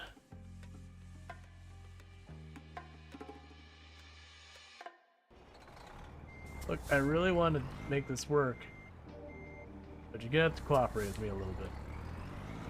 Bang it hard. That's my strategy. I've cursed myself by putting that in the... Oh god, what's happening?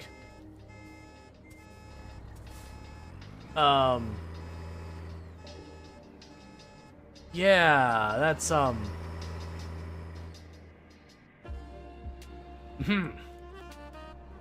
That's how that works.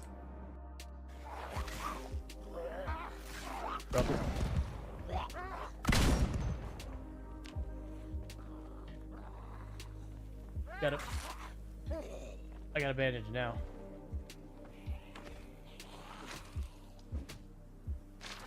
They did the whole thing where they turned on me. Oh, come on, bandage, please. Got it. I'm dead.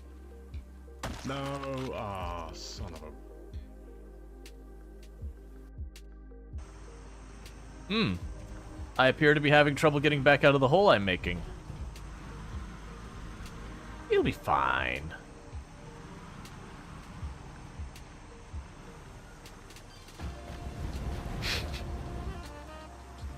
Just, you know whose problem that is? Not mine. You know whose problem that is? The neighbors.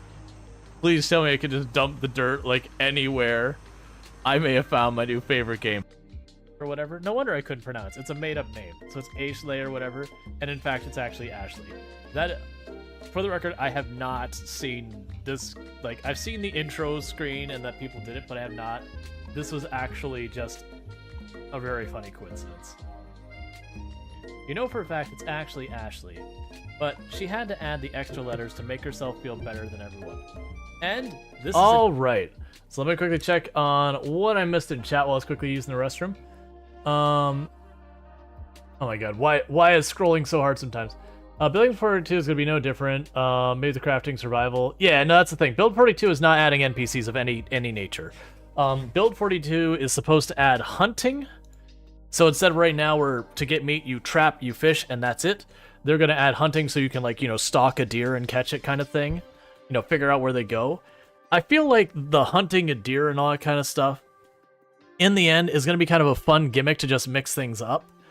But unless they nerf the crap out of our existing fishing and trapping, it'll be one of those things you can do because you want to do it. But otherwise, why would I go schlepping between all the trees that are super dangerous with the zombies to try and catch something when I can fish or trap? And if they do nerf it, then it's forced gameplay, that you're specifically forced to do that, and that's something Project Zomboid has never done.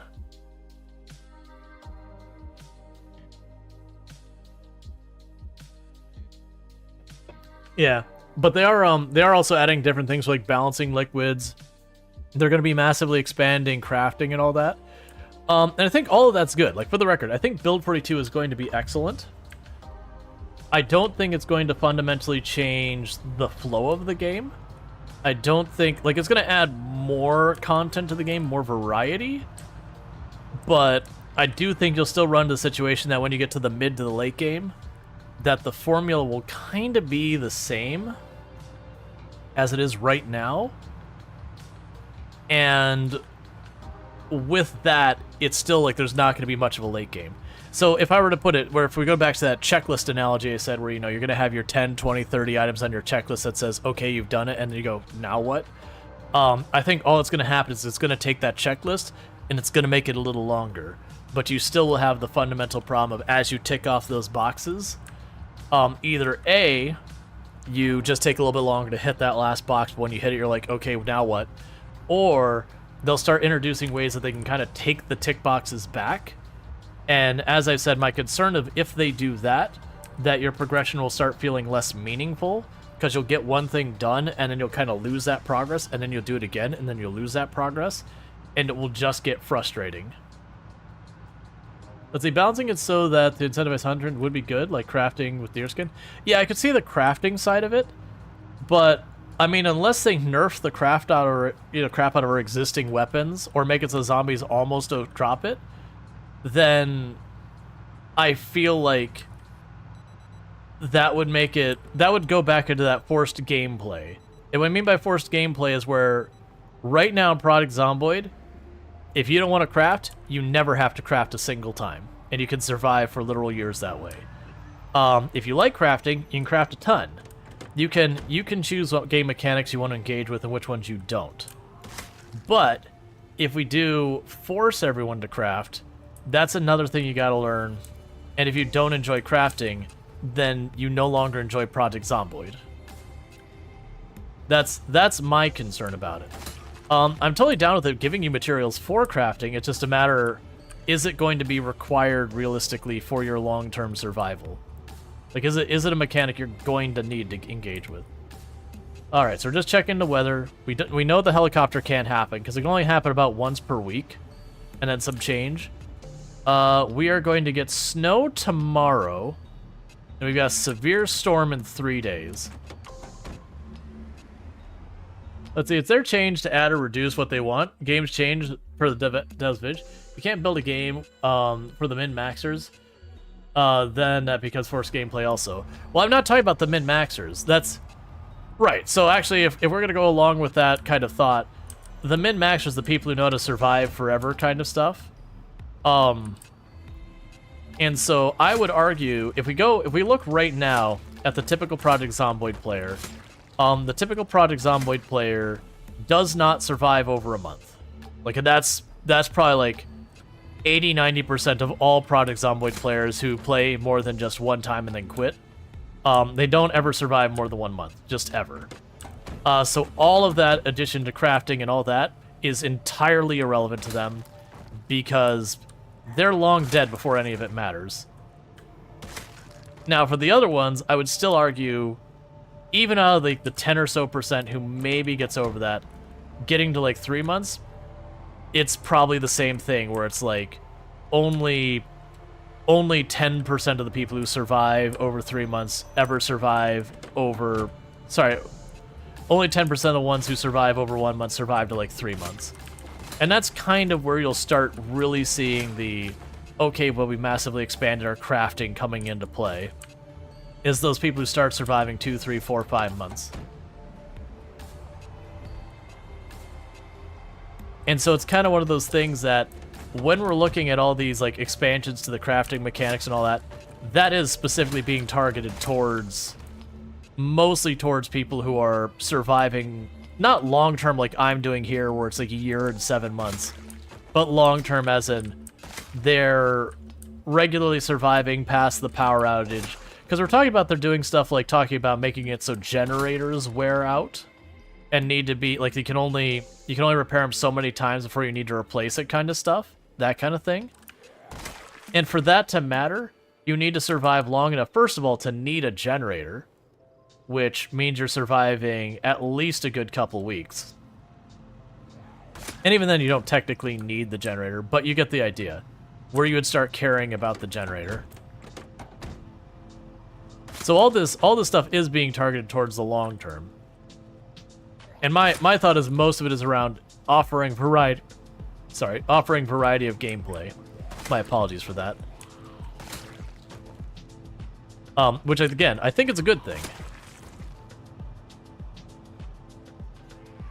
I wouldn't expect, and I really hope that Indie Stone doesn't do the thing where they nerf the crap out of stuff to force you to engage in all of the different mechanics. Because, like, for example, I can't stand trapping. I tolerate it, I don't enjoy it. If I could fish all year, I would fish all year. I don't want to trap. I do it because in this challenge run, I kind of have to. Because outside of going into all the houses and collecting all, like... I mean, that's not true. I don't have to. I can go in the houses and get, like, the really fatty things like margarine or whatever, and just, you know, float enough through the winter that I can get to the other side and just be pretty severely underweight and then build back up when I can fish again. It's certainly an option. So it's not min-maxy, it's so much as being a bit stricter on my stuff to keep it so I can move at speed. But yeah. Now I view Build 42 as almost exclusively targeting established Project Zomboid players. I don't see it as an update intended to draw in like a large new audience or anything like that. You know, it'll draw in some people, but I don't see Build 42 having nearly the same impact that Build 41 had so far as new players go. I do think we'll see a lot of the people who played a whole lot and then, you know, haven't played in several months to a year to since, you know, like a little after Build 41. But while there will be some new players, I don't think it'll be the giant surge of players we had with Build 41. Multiplayer is just a heck of a feature to market. Like, it markets itself. But you can try to keep just cabbages without the generator? Yeah, you can. That gets super painful, but yeah.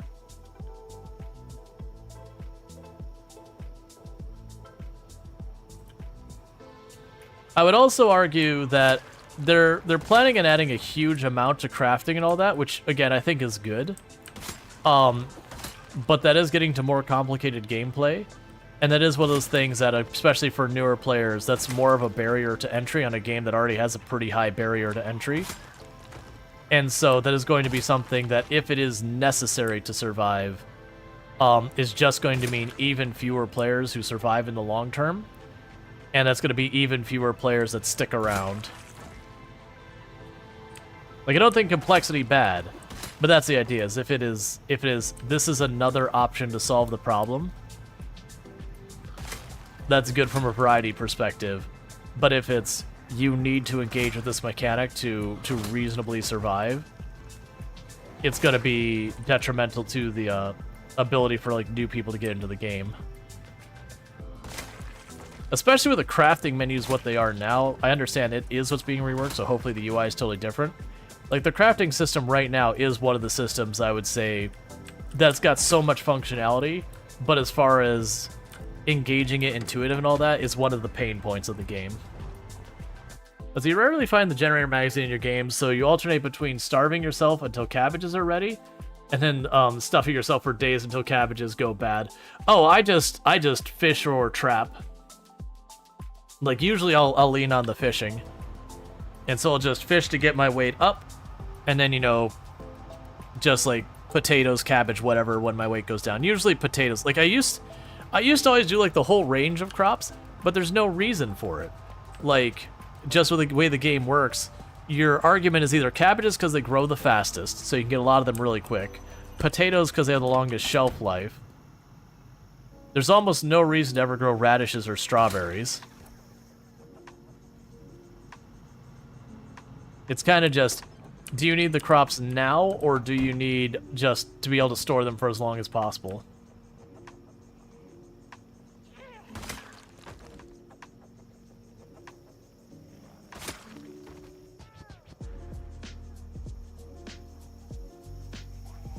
Man, I do think it's a tricky thing for Project Zomboid to deal with, that if they want to add a whole bunch of extra systems and mechanics, that's cool. But the more required we have them, the more we have to understand we're going to make the game a more and more niche game, which can be fine.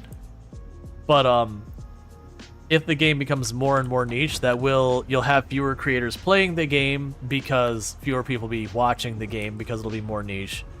And it'll be harder to find like servers and all that to play on. You know, versus if they're optional systems that have complexity, that can be totally fine. Like, there's just nothing to worry about then. Because if you're, like, bored of trapping, then you can go hunt or whatever, and that's fine.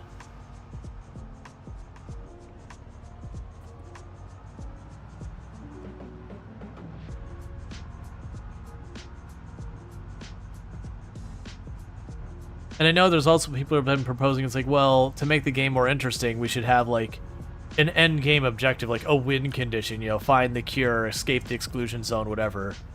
And I'm someone who is against that as well, because a big part of the game is the hopelessness of the world, that you know you're dead. This character, Venus, right now, she's dead. Right now we're witnessing how she died. And it might take us a long time to become dead, but this is the tale of her death. The moment there is like, we can find a cure, you've completely changed the tone of the game to something else.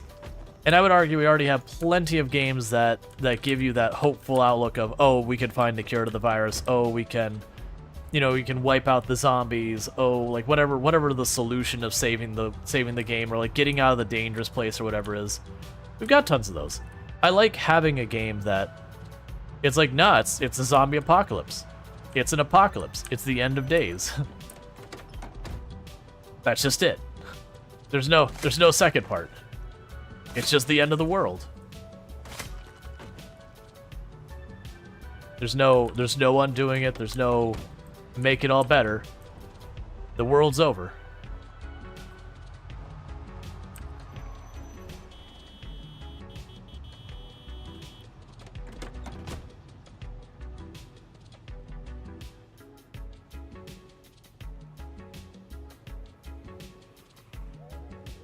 My advice on cooking, you just cook. There's none of it matters. That's just it. Put a thing in a bowl or a pan, and you're good. That's it. There's no like, oh well, this is the optimal way to cook. It's like, nah, it doesn't matter. It's totally irrelevant. It's a system that you can gauge with as much or as little as you like. All that, like, just having a bowl or a pan and just shove some veggies in it or whatever, good enough. You still get the mood bonus. I mean, the happiness bonus or whatever. You still get your extra stuff. It just doesn't matter.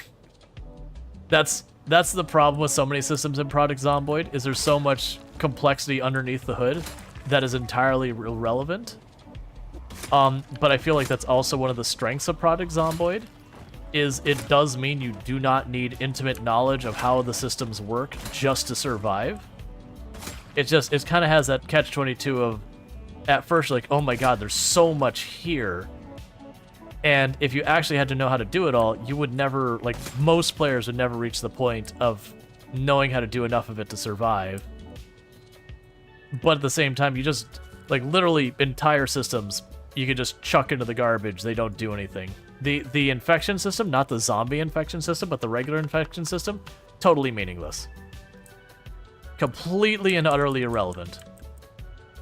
All it does is it slows down how long it takes you to heal from something a little bit, and it makes you hurt just a teeny bit more, which is a minor nerf to your damage. But, like, do you need to use disinfectant? Nope. Do you need to use clean bandages? Also, nope. Is it dangerous? Not at all. It really just doesn't matter. The medical skill. Just a hair above utterly useless. Stealth. Stealth is a completely useless skill for the most part. I would actually argue in a lot of cases, light-footed and sneaking are actively bad skills, that they make it more likely for you to die than not. Because the zombies that don't hear you until you're on top of them are the ones you're going to accidentally walk up on, and they're going to grab you at the last second when you don't even realize they're there. Versus if you're banging around making a ton of noise the whole time, you don't have to worry about it. I would be okay with a trait that's like heavy-footed or whatever, that literally your character's extra loud walking and there's no way to get rid of it. To me it would be, you know what? That's a perk I gotta pay points for. Like, I gotta take a negative because being loud is that good. Let's see. For you, cooking became more approachable when, 1, you kept a bowl in your inventory, 2, oh yeah, you just keep a bowl or a pan in your inventory and you can just chuck stuff in there. 3 was big. You had multiple characters survive over 6 months just eating what they pick up that day. Oh yeah, no, that's, generally speaking, if you're foraging, you're going to lose weight. You'll be able to keep perfectly fed, but you'll lose weight. Farming most of the time, it's the same thing where you can keep fed, but you'll lose weight. And eventually, if you lose enough weight, you start dying. The idea is you're not hungry, but you're dying of malnutrition. Hey, could you not? But, if you're fishing, like, fishing is kind of one of those ones that you can gain or lose weight depending on how much fish you eat. If you eat just enough fish to keep from being hungry, you will lose weight. So you could survive exclusively on fishing if you wanted. I think it's true of trapping as well, but I haven't really put that to the test. Because I don't enjoy trapping enough to deal with it. And if you're trapping, you're already farming, because you need bait. So if you're trying to lose weight, you would just eat some of your crops and not trap with it. Let's see, you just eat the... Just have run down, don't... Oh, yeah. Yeah. You can just worry about, like, the up-down arrow on your weight. Because you done spawn in the woods with nothing, no zombies, see how long you can survive and forage. Runs, bull is best. Yeah.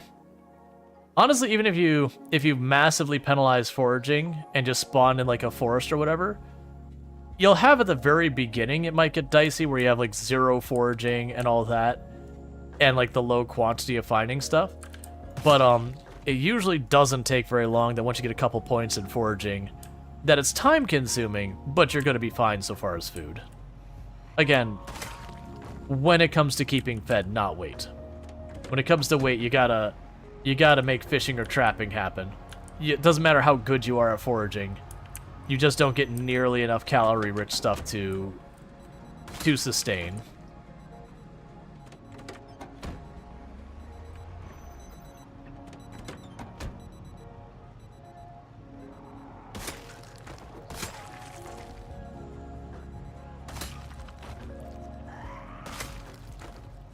But that's where I kept making the comments about, like, I do miss when you first start playing Project Zomboid and you don't know the inner workings of so many things. Because the game is so much scarier back then and so much more involved that, you know, there's all these things you're like, oh man, I need to whatever the thing is.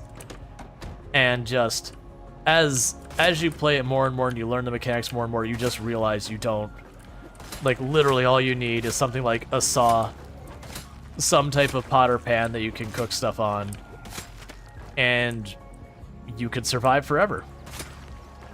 Like, that's literally all you need is just something that you can start a fire, and something you can boil water in, and you can survive forever.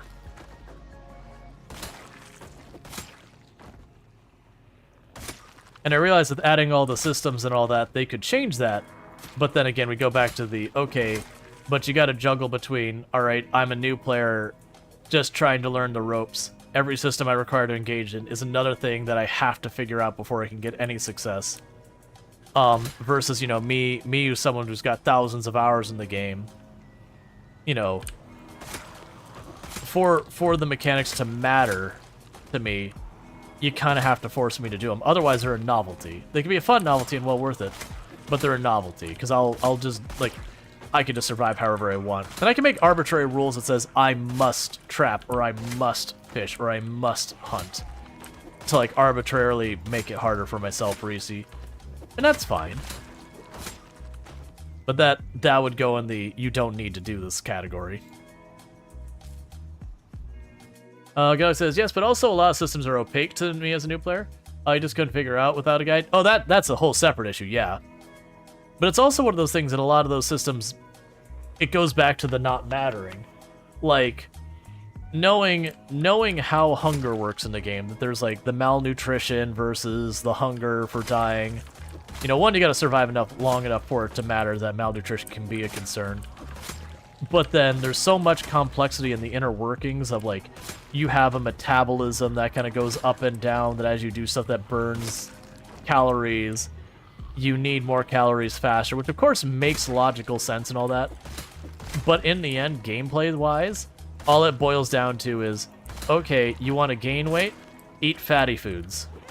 Eat meat and fatty foods. You want to lose, well, and sugary foods. You want to lose weight? Eat something that's relatively healthy. When hunger meter up here, do that. When weight go down, eat fatty foods. And then, like, knowing all those inner workings is cool to know for, like, min-maxing and just for personal interest and all that. But also, you just don't need to. Because ultimately, on the gameplay side, it's literally just what it's saying.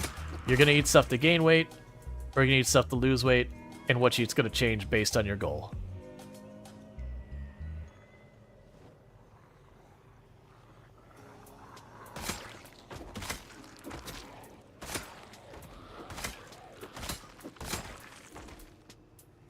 Let's rest for a minute. There's a whole metabolism? Sort of. Basically, the more I run around and, like, the more I'm doing stuff that burns energy, burns stamina, the faster I burn through my calories. So it's not like a metabolism like in real life where, you know, if I exercise 2 or 3 days, I could, you know, ever so slightly increase my metabolism. And if I keep sustaining it, my metabolism gets faster. There's nothing like that sophisticated. But it is, generally speaking, the more stuff I do that exhausts me, the more calories I need to sustain my weight. That it does effectively eat up your calories. So, like, if you just have a day that you just stay at base the entire day, you will actually need less food to maintain your weight.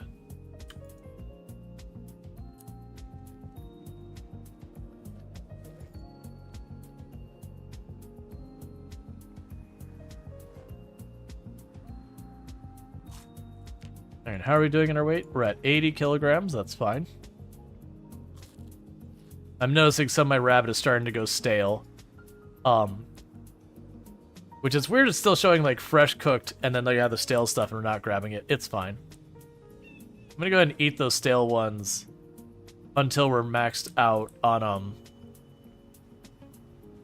our calories for the moment. Or like, a lot of people don't realize, when you look at your character portrait and you look at your weight, it can have four possible outcomes actually. It can have a down arrow, no arrow, an up arrow, or a double up arrow. And most people will never see the double up arrow because you gotta be like shoveling ice cream in your mouth back to back to back, or something else very, very calorie rich like lard, eating multiple tubs of lard and all that. And generally speaking, you're either one, not gonna find those, or two, you're not just gonna randomly be like, yeah, let me just go ahead and knock out 4 or 5 sticks of butter real fast. You know, you'll eat your stick of butter, you'll see the up arrow, and you'll be happy. But the double up arrow means you gain weight much faster.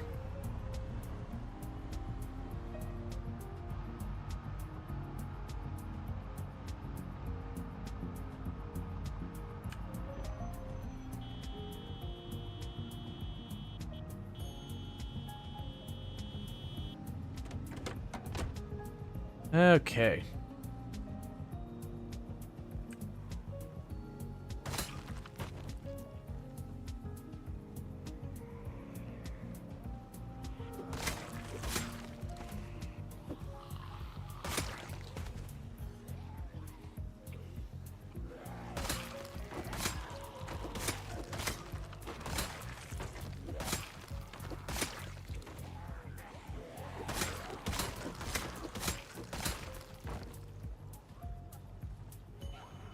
And just little by little, Louisville gets cleared. It is interesting to me that now, in the way this run has been going, it's been pretty much, I run out to these areas, I start clearing. I don't particularly feel threatened at any point. Like, the only concern is I have, like, backing into a zombie because I haven't been watching or whatever, or, like, walking in and missing a zombie just because standing on a corpse or that kind of thing. Not, like, getting overwhelmed, overcommitting on a fight, that kind of thing. Like one like that. But it is kind of one of those things that I hit a street and I get, like, on the mini-map a screen or two farther, just killing the zombies. Sometimes even more with that if it's a particular area that we've drawn the zombies away from using a helicopter.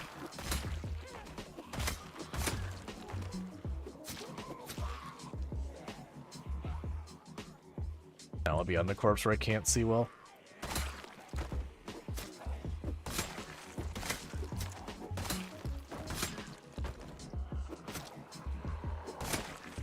Yeah, we're getting way too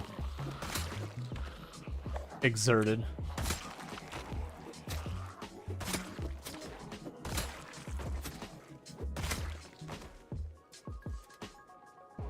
So deal with you real fast, and then we could rest.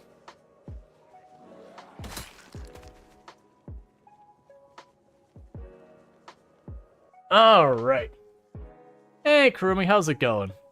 As you're gonna say, you've seen the double up a lot, but you played the studio challenge map with severely underweight trait, and there's a lot of ice cream there. Yeah.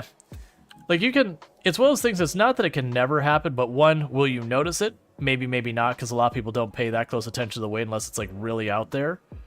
And then two, having the availability of the stuff to make that happen. Because the stuff like the rabbits we're eating, I'm not sure if you could actually hit the double up arrow with just rabbits. I've not tried, but they don't have quite enough calories. Like, I end up having to slam down an extra full rabbit just to keep my weight up from time to time. And when you eat a full rabbit, you hit, like, maximum full that you can't really, like, I can't eat another one right now.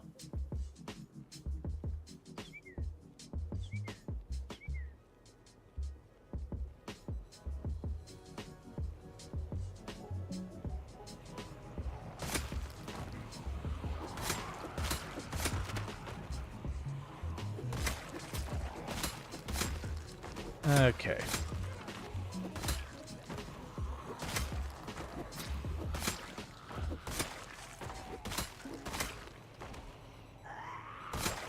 Now, one thing that people may not realize who are new to the game, people ask me like, oh, what's the best way to level strength and fitness?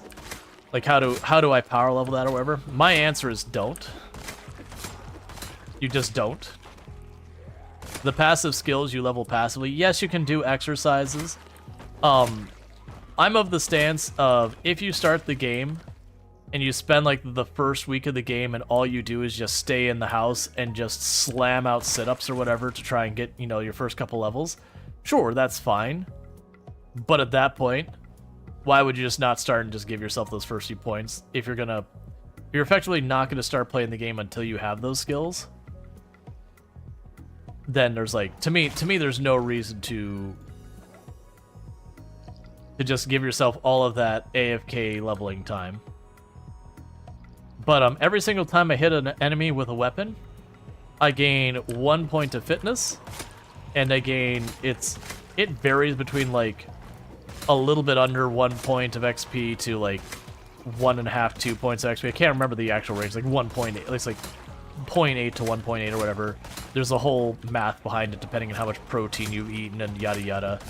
But the answer is every single time I smack with these zombies, I'm getting just the tiniest bit of strength and fitness. That's fine. If you carry something like 50, 60, 70% of a full bag, you gain strength by just walking around. The point is, I wouldn't go out of my way to try and force like power level those stats. But you go no PC for a short while. There you go, no PC for a short while you can get a new one. Oh, you need a new power supply. I see. Gotcha. Yeah, and I can do it for more points. My stance is if you're going to delay you actually playing the game, just give yourself the points. Just give yourself the points. They have a whole thing at the start where you'd be like, give yourself an extra 10 points or whatever it is.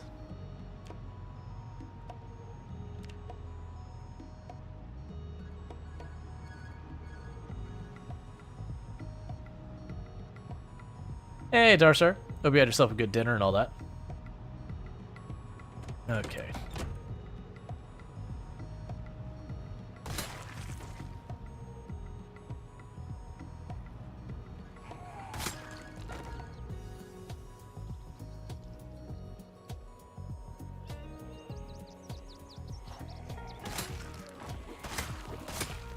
Wonder where the next nearest gas station is for starting to push for a new forward base.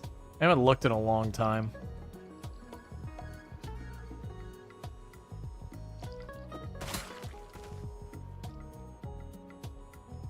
Alright. So it's starting to get late enough in the day that's time for us to turn around before it gets to nightfall. It's just one of those things I've made kind of as a soft rule for myself for the long-term survival runs, is when it gets to the point where we start hitting sunset, it's go home time. Because getting trapped out in the dark can be real rough. Plus, you'll never know when you're going to start your way home.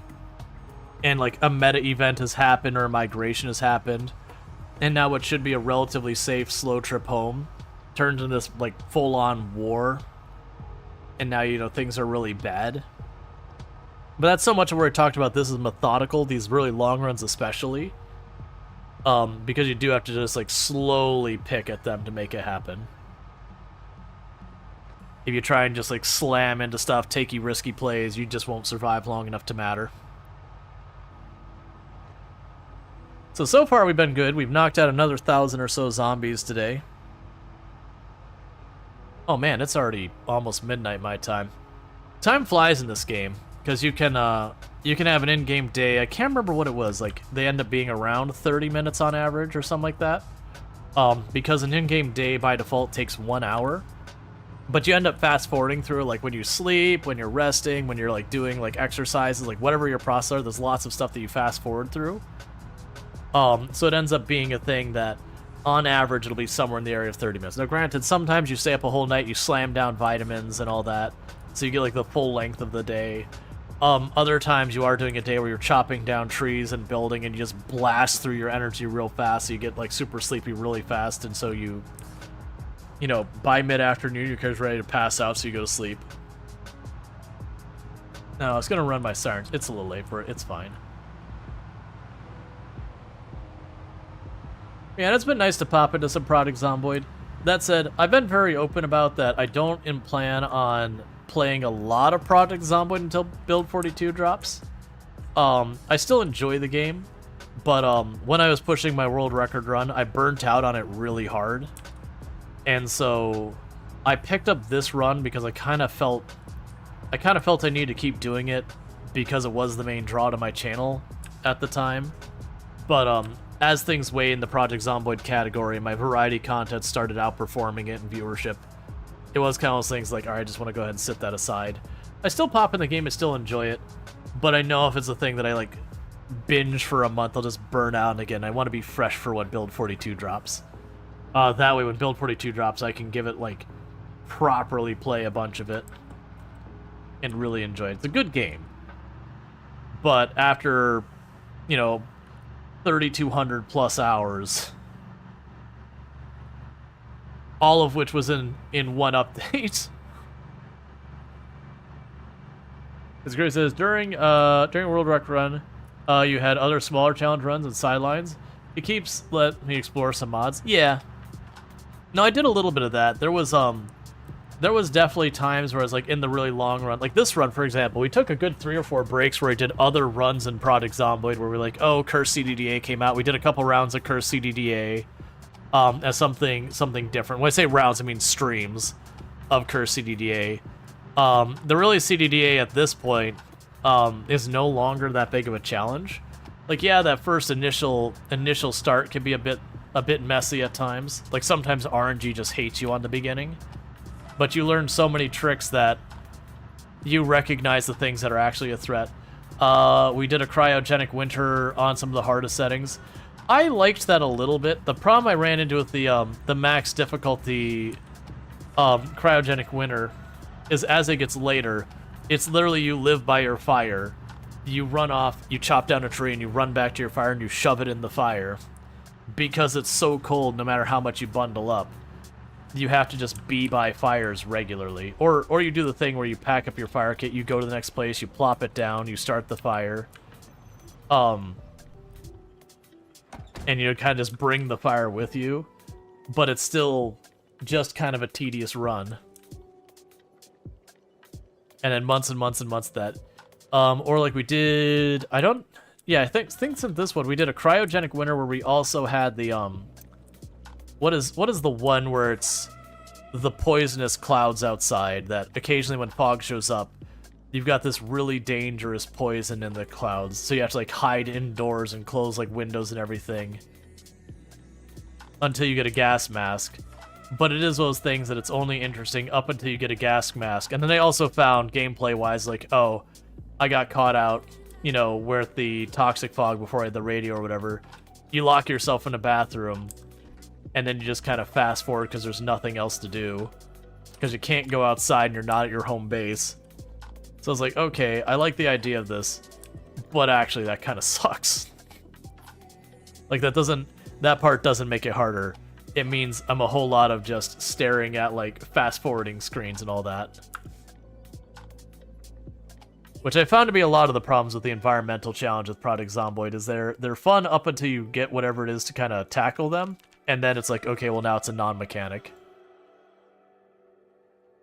But yeah, no, we did those, and I had a good time with it. Like, I enjoyed doing the run where we had the toxic fog or whatever. It's just once I got the gas mask, I'm like, oh, it's just a regular run now. Except with green fog that hurts to look at.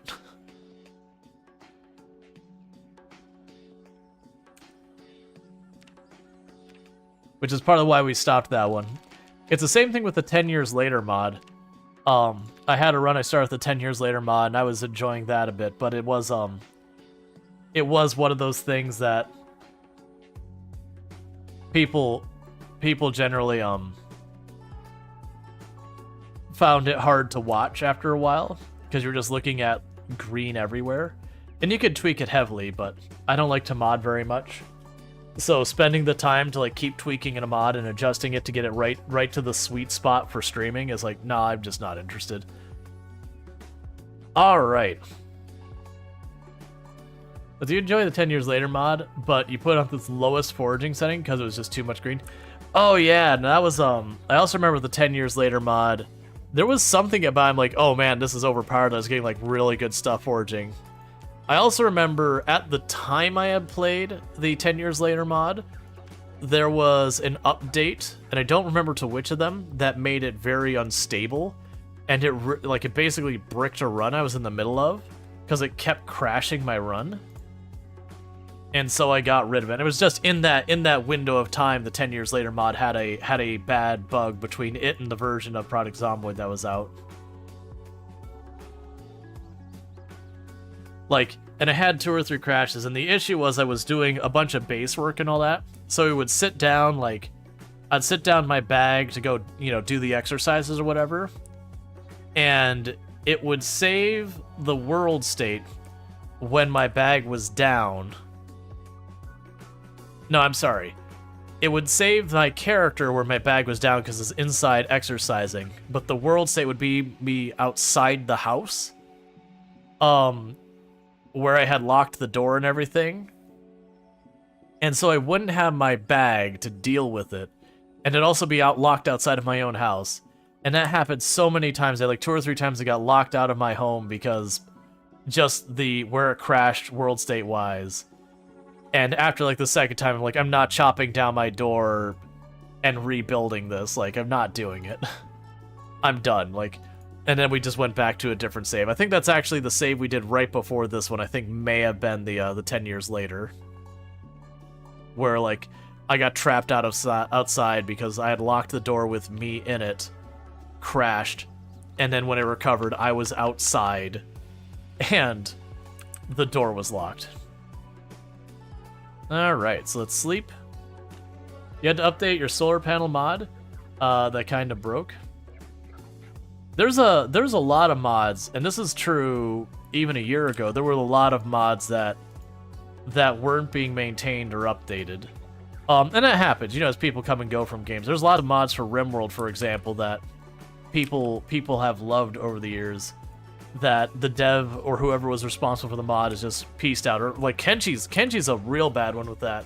There are so many amazing Kenchi mods that because Kenchi hasn't had a meaningful update in like multiple years, that aren't being maintained, and like issues have arisen over time, but like the person who made the mod is just not interested anymore. So what's going to be happening here is we're going to go ahead and get a poll going for what game we're going to be switching to. For those who don't know, on the channel I do stream for 9 hours a day, 6 days a week. So normally what I do is about halfway through stream is we'll have a poll for switching a game halfway through. And part of that is so I don't burn out and my viewers don't burn out seeing the same game all the time. I am a variety streamer, so there's no individual game I want to play all the time. So we have had a pretty good fun time of playing about four hours or so of Project Zomboid. Revisiting Venus after not having played this character in a long time. We killed a bit over 1,000 zombies, so not like a huge thing. I mean, we were only, 3-4 days we played, but one of those days we were back at home base because of the fog, and the other one we were dealing with the helicopter. So not a particularly high kill count stream for like the number of days alive. And I'm also running into the problem that I'm not running into that dense of zombie population in Louisville anymore. We have killed almost 200,000 zombies. They had to come from somewhere. But yeah, so I've definitely enjoyed that. But what I'm going to go ahead and do is for those watching on the YouTube side, the stream will abruptly end for you for right now. Because when I go switch categories, I can't switch categories in Project Zomb. Like, YouTube does not handle switching categories well. So that'll go away. For those on TikTok and Twitch, you can just hang out. We'll get things switched over just fine. But let's go ahead and get a poll going about what we're going to play for the rest of the stream and go from there.